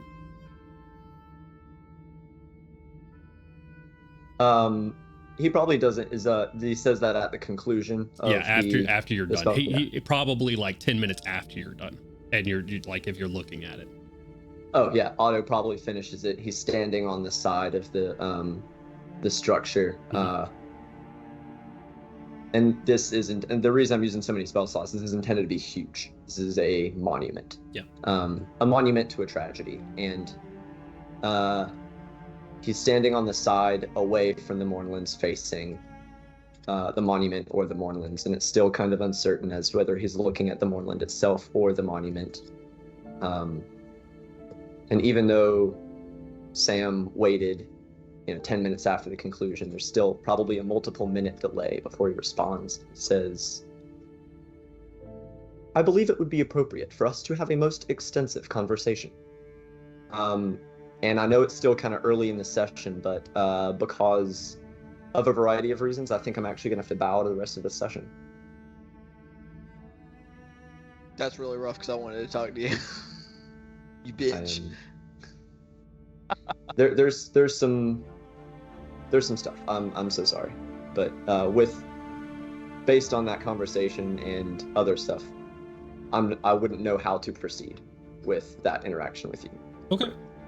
Is it safe to say that after this interaction happens, that Otto and Samuel would walk back to last stop, or fly back, Yes. or whatever the locomotion is?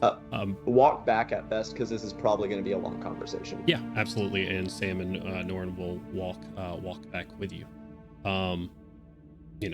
You have that conversation with them. The rest of you get to this place, the last stop. Gabriel departs with Venor. Almost immediately when you stop, they grab Venor's body and they leave. There is not a goodbye. There's not a thank you. There's nothing. They grab her and they leave. Before we stop, I wanted to just get 500 gold, throw it in not even a bag, just because I know we don't have a lot of our physical material stuff got eaten by a living spell. I just slap it at him, or put it on her body whenever he's carrying her out. Okay. You do that brief pause and they continue walking. Is that coming out of your personal funds? No. Or where's that gold coming from? Coming Artio? from Koshik. From me. You go over to Koshik and steal some gold out of the bag of holding? Oh no, I got it plenty. No, it'll come from me. That's fine. Okay. All right. You got 500 gold, you sure? I'm Before sure. I edit the accounts? I'm sure. You do need to take 1,500 gold out. What? Of 1,500 gold is coming from the jewels. Gem. Yeah, The jewels. So the 314k, take away 1,500 gold from it. I got it. That I was not tracking. I was tracking our money. That is the jewelry you got from the vault. That is the approximate worth of that jewelry. Okay. He has removed a jade circlet that is worth 1,500 gold. So he's used almost all of that 314,000 gold Yeah, sorry guys. by taking out 1,500 gold. Is sarcasm. Right. Funny joke. Anyways, we get to a tavern and inn. It looks like to be the only one that is permanent here, called the Bell. As you walk in, it's a relatively simple place. There is a massive bronze bell in the center of this place, and above it says, for those that should be drinking with us that are not, there is a wooden mallet beneath it. It seems like this place was built during the war. However, being this close to the Mournlands now has probably seen a lot more use than it used to. You see every now and again someone will stand up after buying a round. That some will leave a shot behind near the bell itself. Like a slow, not a slow, but like a low hum comes from the bell when they hit it from the wooden mallet. It's not overly obtrusive or anything, but every now and again just boom. It's fairly it's not a very lively place at all, but people doing business and merchants and stuff are in here having a drink. No bards or anything singing, but this is the most permanent place. There are a couple of other shops and stuff that are around this area if you guys decide to leave and go explore that. So the rest of the Shining Vanguard at the moment, Otto, I will say, that although you won't be here for a part of this and we don't necessarily have to have that conversation right now, fast forwarding to you being here could be an option, so you don't have to bow out completely for the rest of the session. We could just simply fast forward past the walking part and have that conversation be a flashback, maybe. It would probably heavily influence how long it took them to get back and how Otto's like emotional state, mindset, and actions would be when he got back. So it would be really hard, if not impossible, for me to properly roleplay prior to that. So okay, I mean, so I'm not. You're not doing me like any injustice by me not being here at this time. So very well. Then at this point, then we'll say you guys get here. There's probably going to be a long time before Otto gets here, or at least an hour or so before they make their way back. Is there anything you guys would like to be doing here? I'd like to go find some dirt. Some dirt. Out of the ground dirt, or are you looking for special dirt? Maybe if there's some sand nearby, that would be even better.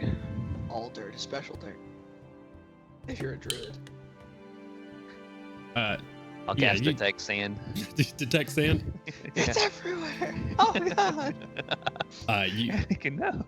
You step out of the city. There are no walls here. This isn't a walled city by any means, but you walk out a little bit, you can easily get a hold of some dirt. Cool. I will say to the closest person nearby, I'm going to be away for a little bit. I'll be back. I will walk off out of the town. RTM pieces off outside of town. The rest of you. Goddamn!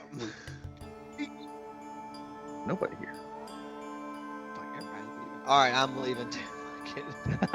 Brune steps out. Where is Out of Brune? more land, fuck this place. Okay. Brune where goes is up and he starts digging a diagonal tunnel into the ground. It's a diggy hole. You gotta build your stone shovel first, and then you gotta get your stone have a stone pick. pick. Okay, where is Artyom going? We'll Artyom's resolve gonna this. go just find a nice quiet place to tinker with this lamp. Okay. I don't know if anybody had something else they wanted to do first. Justin, what's happening this game? Wyatt, you're causing the Skype to freak out. Whatever you're doing, you shut your camera off, and now it's like now you gone. It lost its mind. Oh no. Just for a while at least, Brune is gonna actually go to that tavern. Okay. He's not gonna do anything with the bell, but in the spirit of that bell, he's gonna find himself a table, plunk his helmet and gauntlets in front of him, Mhm. and for a while he's just gonna order a shot every now and then, take it, and sit there and just kind of mouthing things at, like, seems to be almost reciting like silently towards his helmet and gauntlets.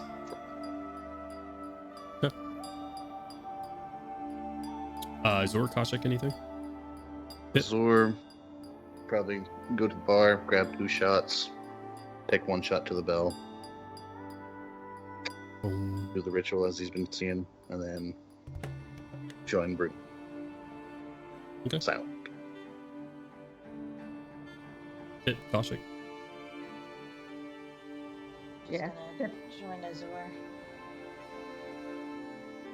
It would like take a shot, ring the bell, then like get a beer and sit down, join the rest of them, and just drink. Okay. In that case, we're gonna join Artyom outside with his lantern. With my sand. Yeah, I'd like to. I know it's not explicitly said, but I would like to concoct a kind of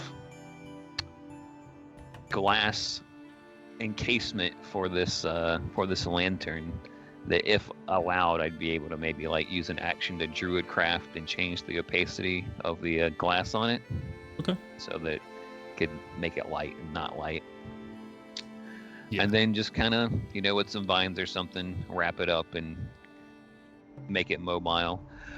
But after making that, he would do his normal ritual that he hasn't done in quite some time since he went into the Mournland, and see if it'll work. Okay. This particular thing. What are you looking for? Or what are you attempting to scry on? I'm attempting to scry on my home. Okay. Cosmar. Mhm. Right.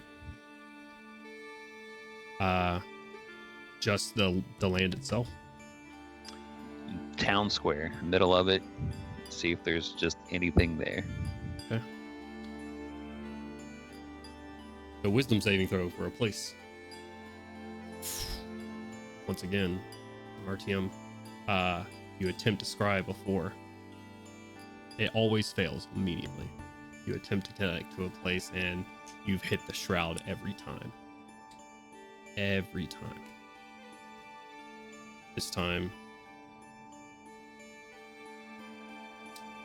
let's see.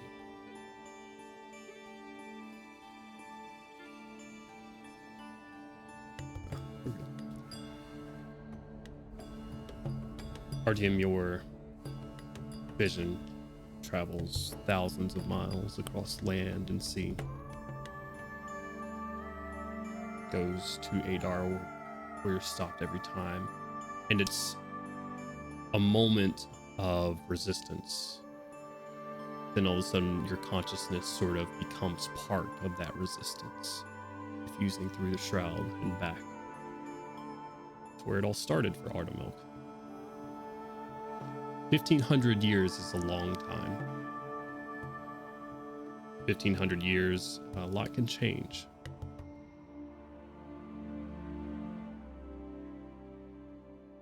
You look at town where you're from as you sit here in the middle of buildings unrecognizable to you at this point via time, shapes of people walking by. Adarans, Kalashtar, and a lot of them moving and going back and forth about their daily lives. It's on the opposite side of the planet, so it's early morning here. Right. You're seeing the daily business of people moving through. Could you give me a perception check, please? Sure.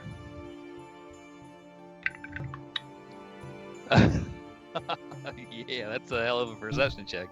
That is, let me double check my bonus. That is a 30. Yeah, plus 11. 30. You're looking at this place. A lot of these people not making, they're some out of focus as the scrying spell works, but the 30, your consciousness sort of spinning around at this place, and you have probably about 10 or 15 feet away from you, a little girl is standing there, and she is staring at you. You see, she's got long brown hair. She looks like she's in commoner's clothes, nothing fancy, but they're like dyed to like a soft pink or deep red. She's got long brown hair, and she's got like these bright sort of purple eyes. She's just looking at you.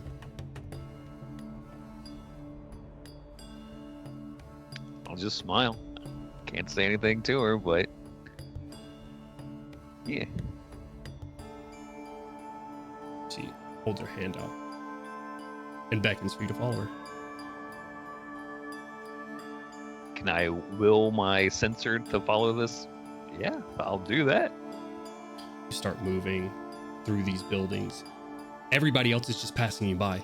You have no clue what it is about this girl that has made her allowed to see you or anything else. But you sort of like, as you're walking through, you look down, and it's not like a scrying sensor. As you try to start willing yourself, you look down and you see almost like a transparent ethereal version of yourself made out of that teal energy, that like teal bluish energy that the crystal itself is letting off.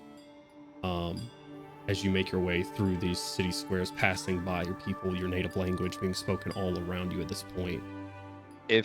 When I notice that, can I look up to the nearby mountain to see if there is still any remnant of the monastery there? Give me another perception check. Hell yeah. That is not as great, but still a 21. 21, you look and the monastery still stands. Okay. She takes you through city streets again. And also keeping with your previous perception check of like seeing your surroundings and stuff. I think there is a distinct moment specifically for Artemel, considering that one of his actions in this city that got him in trouble was calling out someone that was attempting to hurt the people, selling snake oils to folks and selling them on a fake dream that this can help you when it doesn't. And I think there's a moment where you're looking at a lot of honest people in a market making a village work together. You get to this sort of park-like area. There are trees that sort of block off and shade from the sun, sunlight sort of beaming through in different places. And there's paths that sort of walk through this park-like area in the city. And this little girl takes you to what looks to be a statue, or multiple statues of some sort. And in the middle of it, years and years have aged on this statue. Years of it. So where there would be, there's like a humanoid figure in the middle, and there's smaller figures all around this creature, or this humanoid. There's smaller, like quadrupedal creatures all around it. Give me a quick survival check.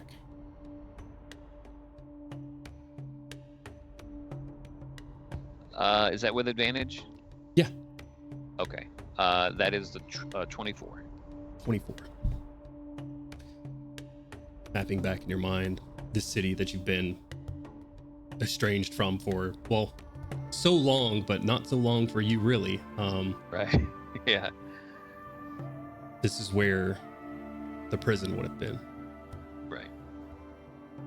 And looking at this statue, you see a man in robes in the middle of this with what are supposed to be, after all these years, they have eroded to a very simple form. Dogs are just scattered around. Statuettes of dogs all around them.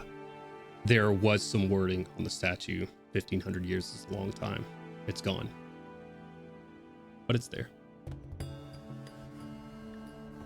And that little girl just sort of stares at the statue and like points at it and then looks at you. Just give her a nod. I'll try to say thank you.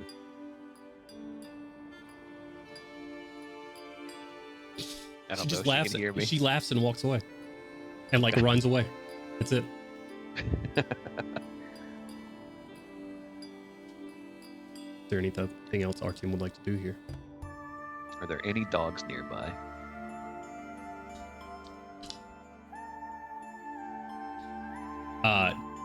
Next to the statues, under the statues, around in this park, there are hundreds of dogs. There are like, you know, like nations and stuff that have like street dogs that are just prevalent. That is the case here.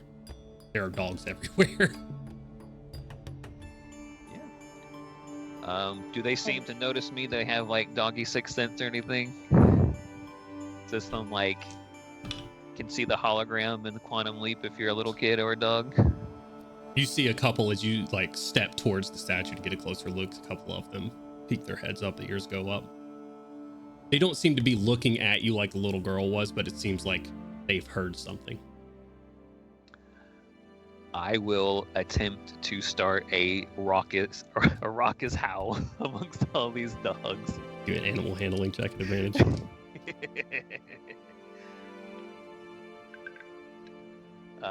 That is a total of 24. Say again. 24. What does our team do to start this? What do you do? I literally just start to howl with them. You go. So you start. You get tons of howls, and then above all of them, a little bit higher pitched one is that little girl is sort of off to the side, and she goes "Oh!" along with them. And smiling that he still has a home, and with tears streaming down his face, Artyom will let it go. Oh, I guess more her face, because drop concentration for alter self. So It lasts for an hour, so you're good. Oh, okay. You drop concentration, and you're back with your lantern in front of you. Yeah, I'll take a deep, long sigh, and kind of turn that opacity of the glass around it up, kind of seal it up, strap it to his belt, head back into town. You sort of clearing your eyes, take your lantern. Give me a quick perception check. Sure. 26. 26. There is a shadow on the ground in front of you. Someone is standing behind you. Yellow. Turn and look at them. You turn around. It is a pretty old guy. He's, by your best guess, probably 80. Human fella. White hair that comes down to about his shoulder, that's sort of pushed back and out of his face. He's wearing simple clothes. That's like undyed white shirt that comes down to a V. His shock of white hair, big white mustache on his lips. Very like Sam Elliott type of looking fella. Yeah. Wearing just plain leather pants, no shoes on his feet. It looks like he's been walking for a good bit. And on his belt, he's got like a couple of dead rabbits. Looks like it's been hunted. He stands there, and he's got one arm sort of held up against his chest. The other one just sort of draped down by his side. He gives you a soft smile and says, "Hello there, fella." Hello. If you heard me howling just now, it's normal. Well, I didn't hear any howling. You howling Okay. out here? You all right? Oh no, it was a happy howl, but it's all good. I understand happy howls. Actually looking for you, fella. Artyom, right? That's right. Wonderful. Got an old acquaintance of yours and mine, old Master Alexander. Okay. Is everything? How'd you find me? Is he okay? Unfortunately, no. I have the terrible responsibility of letting you know that he's walked on from this life and joined the next. He's old feller, had a full life. Yeah. Okay. How did it happen? Just got old. That's it. Okay. There's something that I need to show you. Ain't no terrible rush on it, but it needs to happen sooner or later because I ain't got very much time. There's a couple of things that old Master Alexander left to you. All right. That's all to the side from right now. I know I just gave you some pretty bad news. You need a moment to digest that and think about it. It's perfectly fine. I myself and I'm partial to a nice good hug. So if you're willing, I'd be willing. If I break anything, I'll heal it. I'll give him a great big bear hug of one that I used to give when I had a 19 strength, but now it's just more of a good firm hug. He takes his arm, his good arm, like hold you tight back. Just as you guys are sitting there hugging, he says, "Now isn't that nice?" Yeah. Hey, what would you say the name was? Name's Doug. It's a pleasure to meet you. All right. Hey, you already know my name, but yeah, pleasure to meet you. Did you know Alexander well? I did. We were pretty good friends there at the very end. That's good.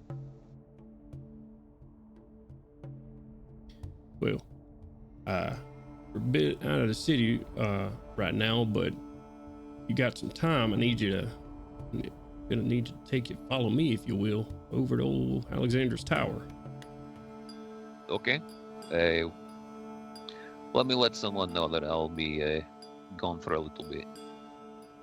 Whatever you need to do, I'll be waiting on you. Gonna stay right here? I might as well grab a meal while I'm here. Oh, all right. Sounds good. He follows you and he sits back down in the bar with the rest of you, if that's where you're going, in the Bell itself.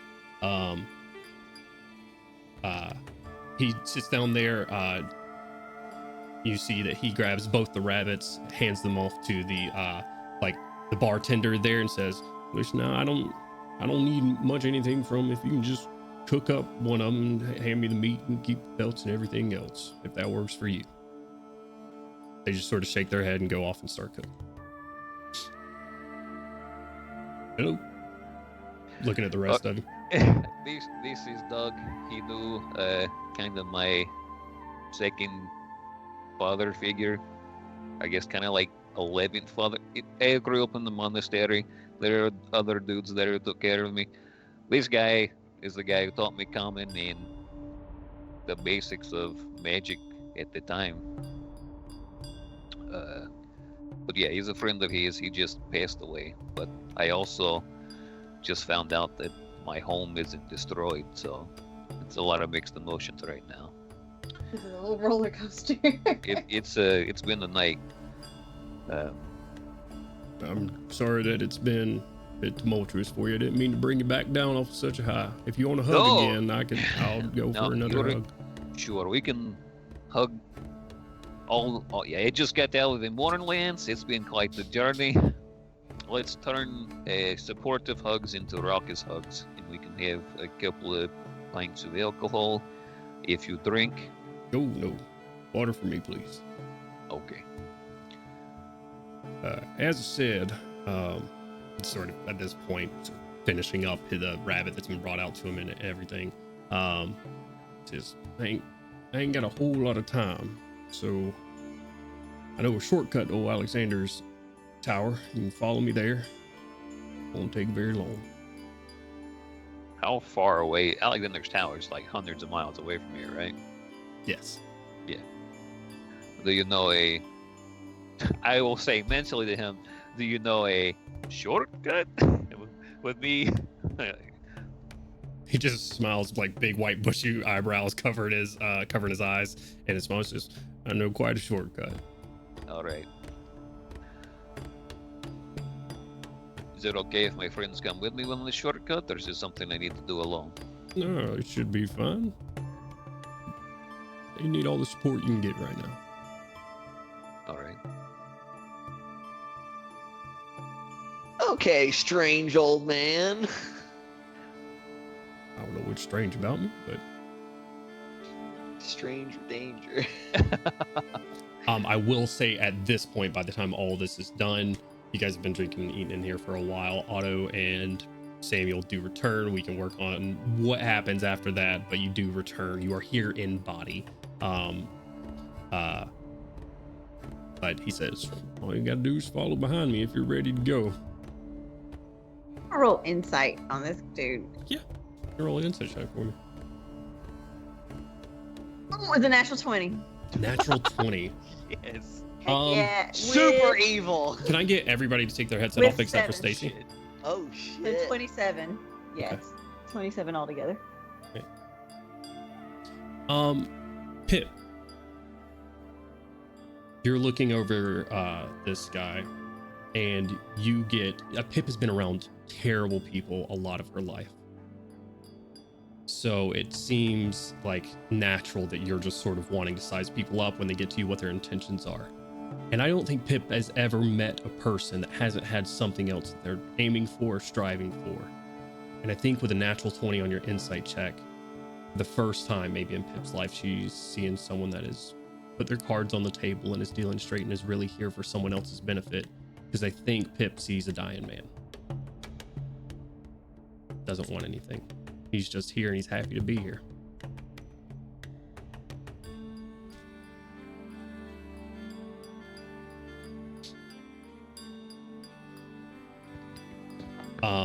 He says, if you be amenable and follow me, I can take you there.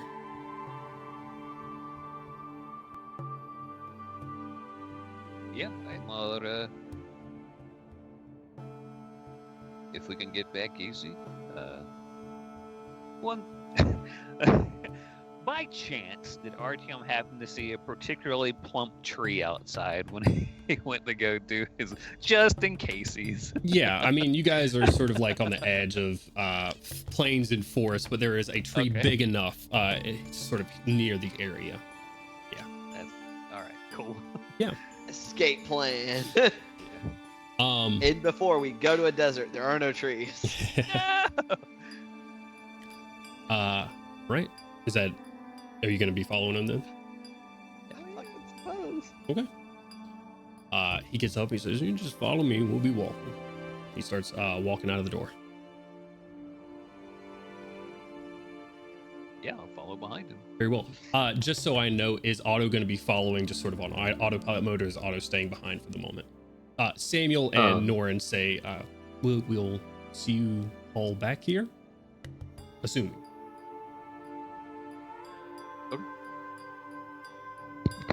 So as he got there very late, what was said to Otto about where they're going?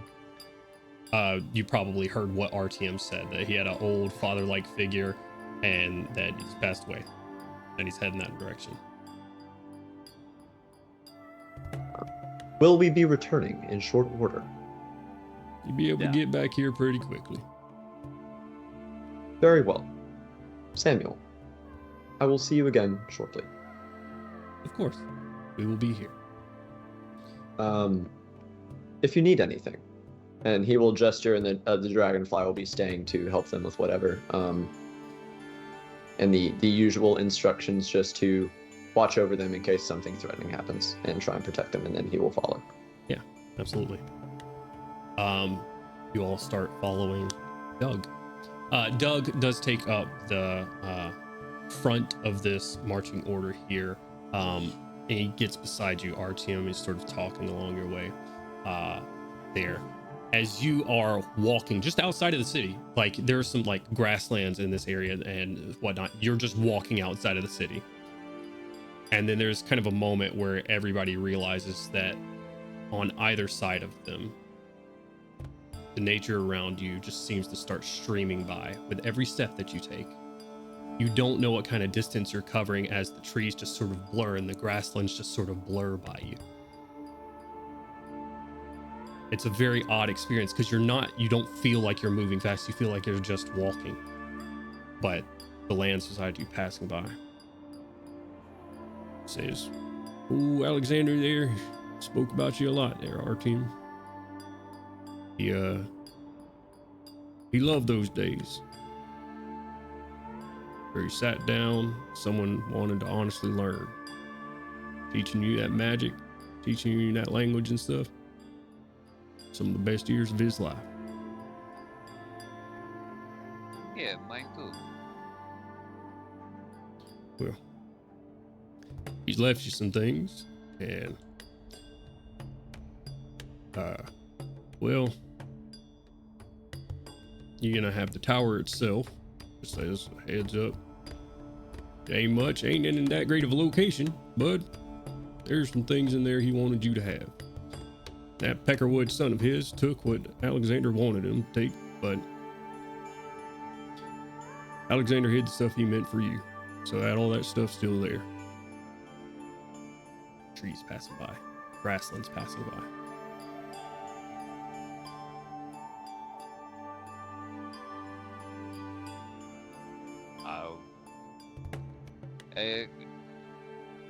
Well, I hope his son's doing all right. I know they didn't see eye to eye on many things, but I don't know. He came by, took what he wanted, and didn't even have the courtesy to put his dad in the ground. So,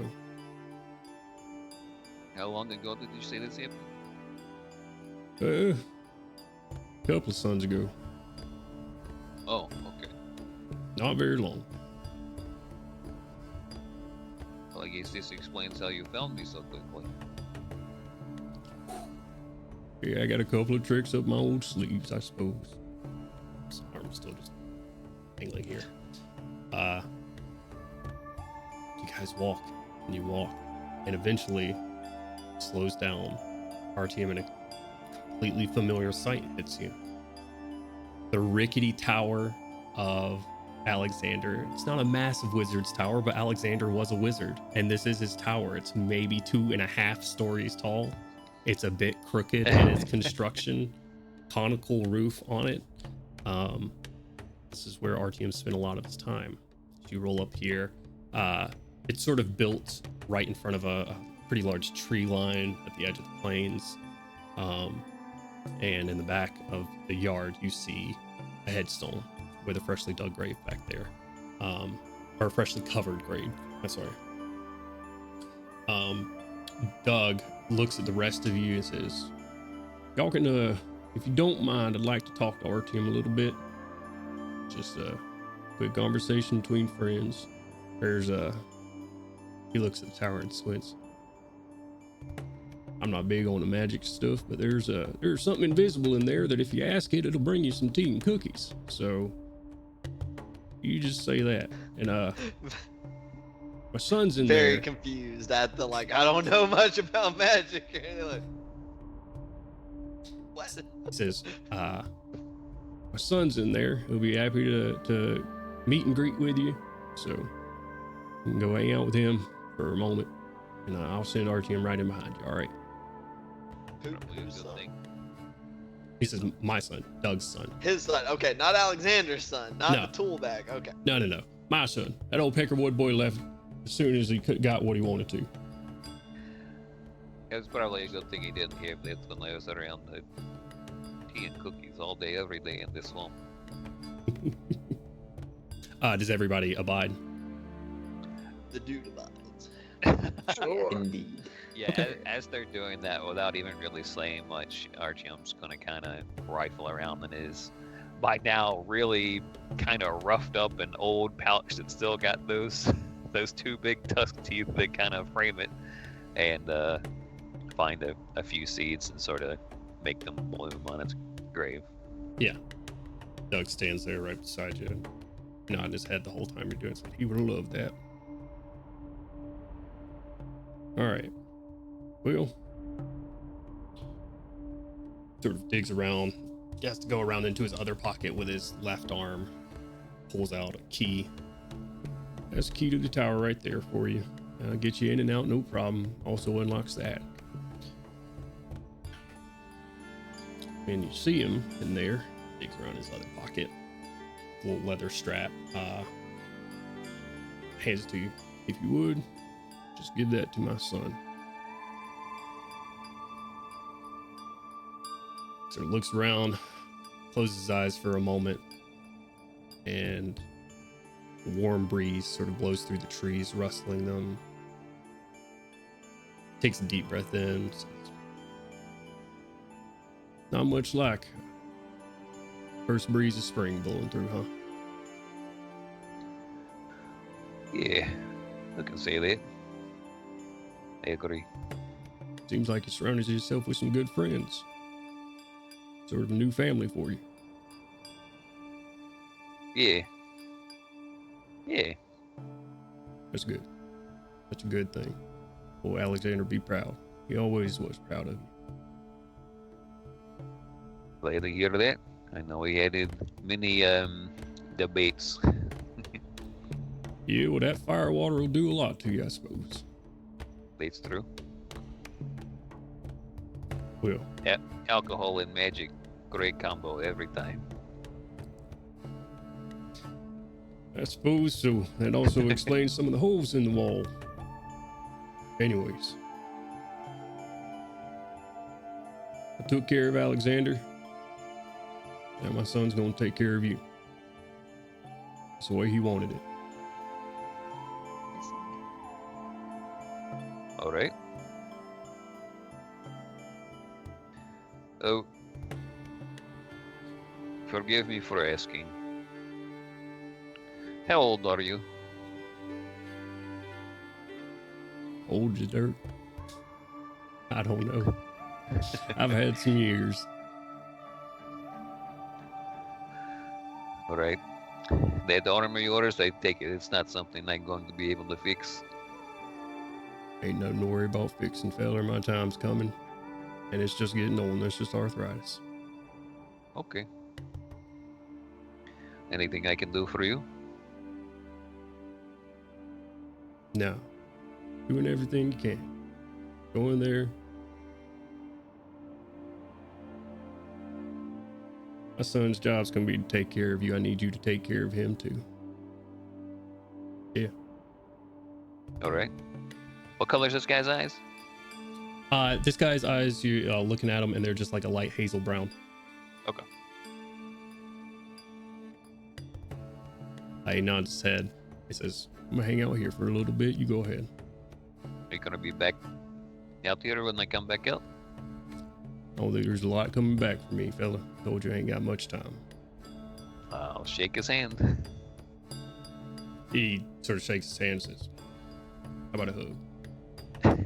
Yeah, give him a good all hug, squeeze. And he squeezes him. He says, now isn't this nice? Yeah, nice.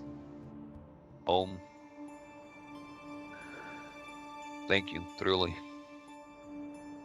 Thank you. Alexander's years were happier because of you.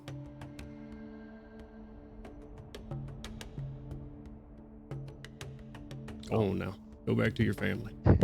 Yeah. I'll give him a nod. Head on through the door. Nod. You head on through the door. Find your friends in the lobby. I say in the lobby of this sort of old rickety tower sort of area. You walk into a living space, and on the floor, in front of them, as they sort of stand here, looking at this site, expecting to be greeted by someone. In front of you, Artyom, a small, I don't know, he's probably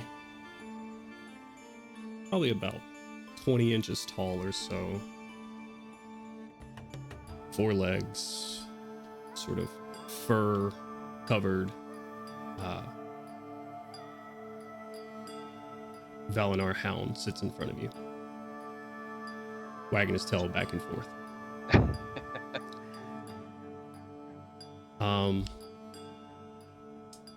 Can you get a round of perception checks real quick? Sure, why not?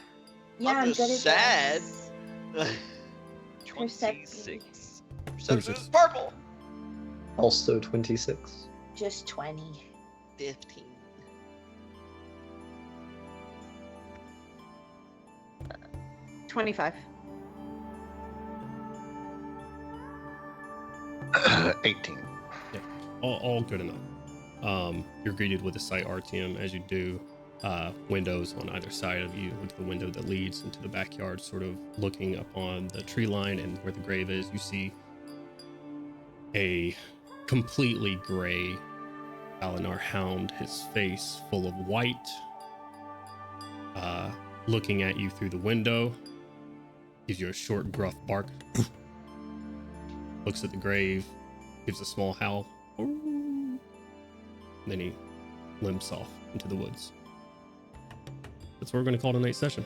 Hey. I got a dog! Put Oh, a dog. Lord. So, Hell yeah. thank you guys for playing with me. Thank you guys for joining us. I hope you enjoyed it. I know I did. We are Hard Knock Dice. We stream every Wednesday and Saturday. On Wednesdays, whoo boy. On Wednesdays, we stream Whispers in the Dust, DM by our wonderful Brune /Ian/Ganowin.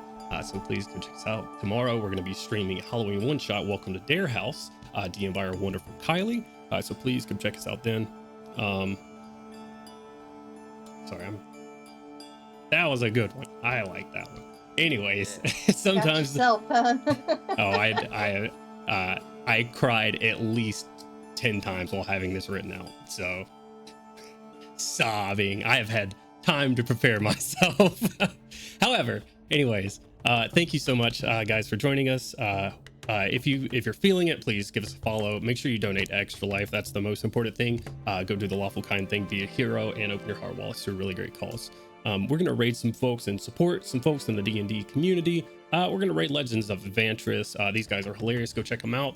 Also, our socials being posted right there in chat for you. Thank you, Brittany. It's so easy for you to just go click on them and press the follow button. So easy for you to go do that. You might as well do it because it's harder to not click on it and go and do those things. If you're feeling sub to us, that helps us buy D&D materials like Talespire and other books and stuff, so we can continue giving all these wonderful stories. And yeah, that's gonna be it. Much love, guys. Bye. Oh wait, I just didn't start the raid, so we got like 10 more seconds. Never mind, we're not gone yet. Wednesdays and Saturdays. Wednesdays, Whispers in the Dust. Saturdays across Eberron. Halloween one shot tomorrow. Don't miss it.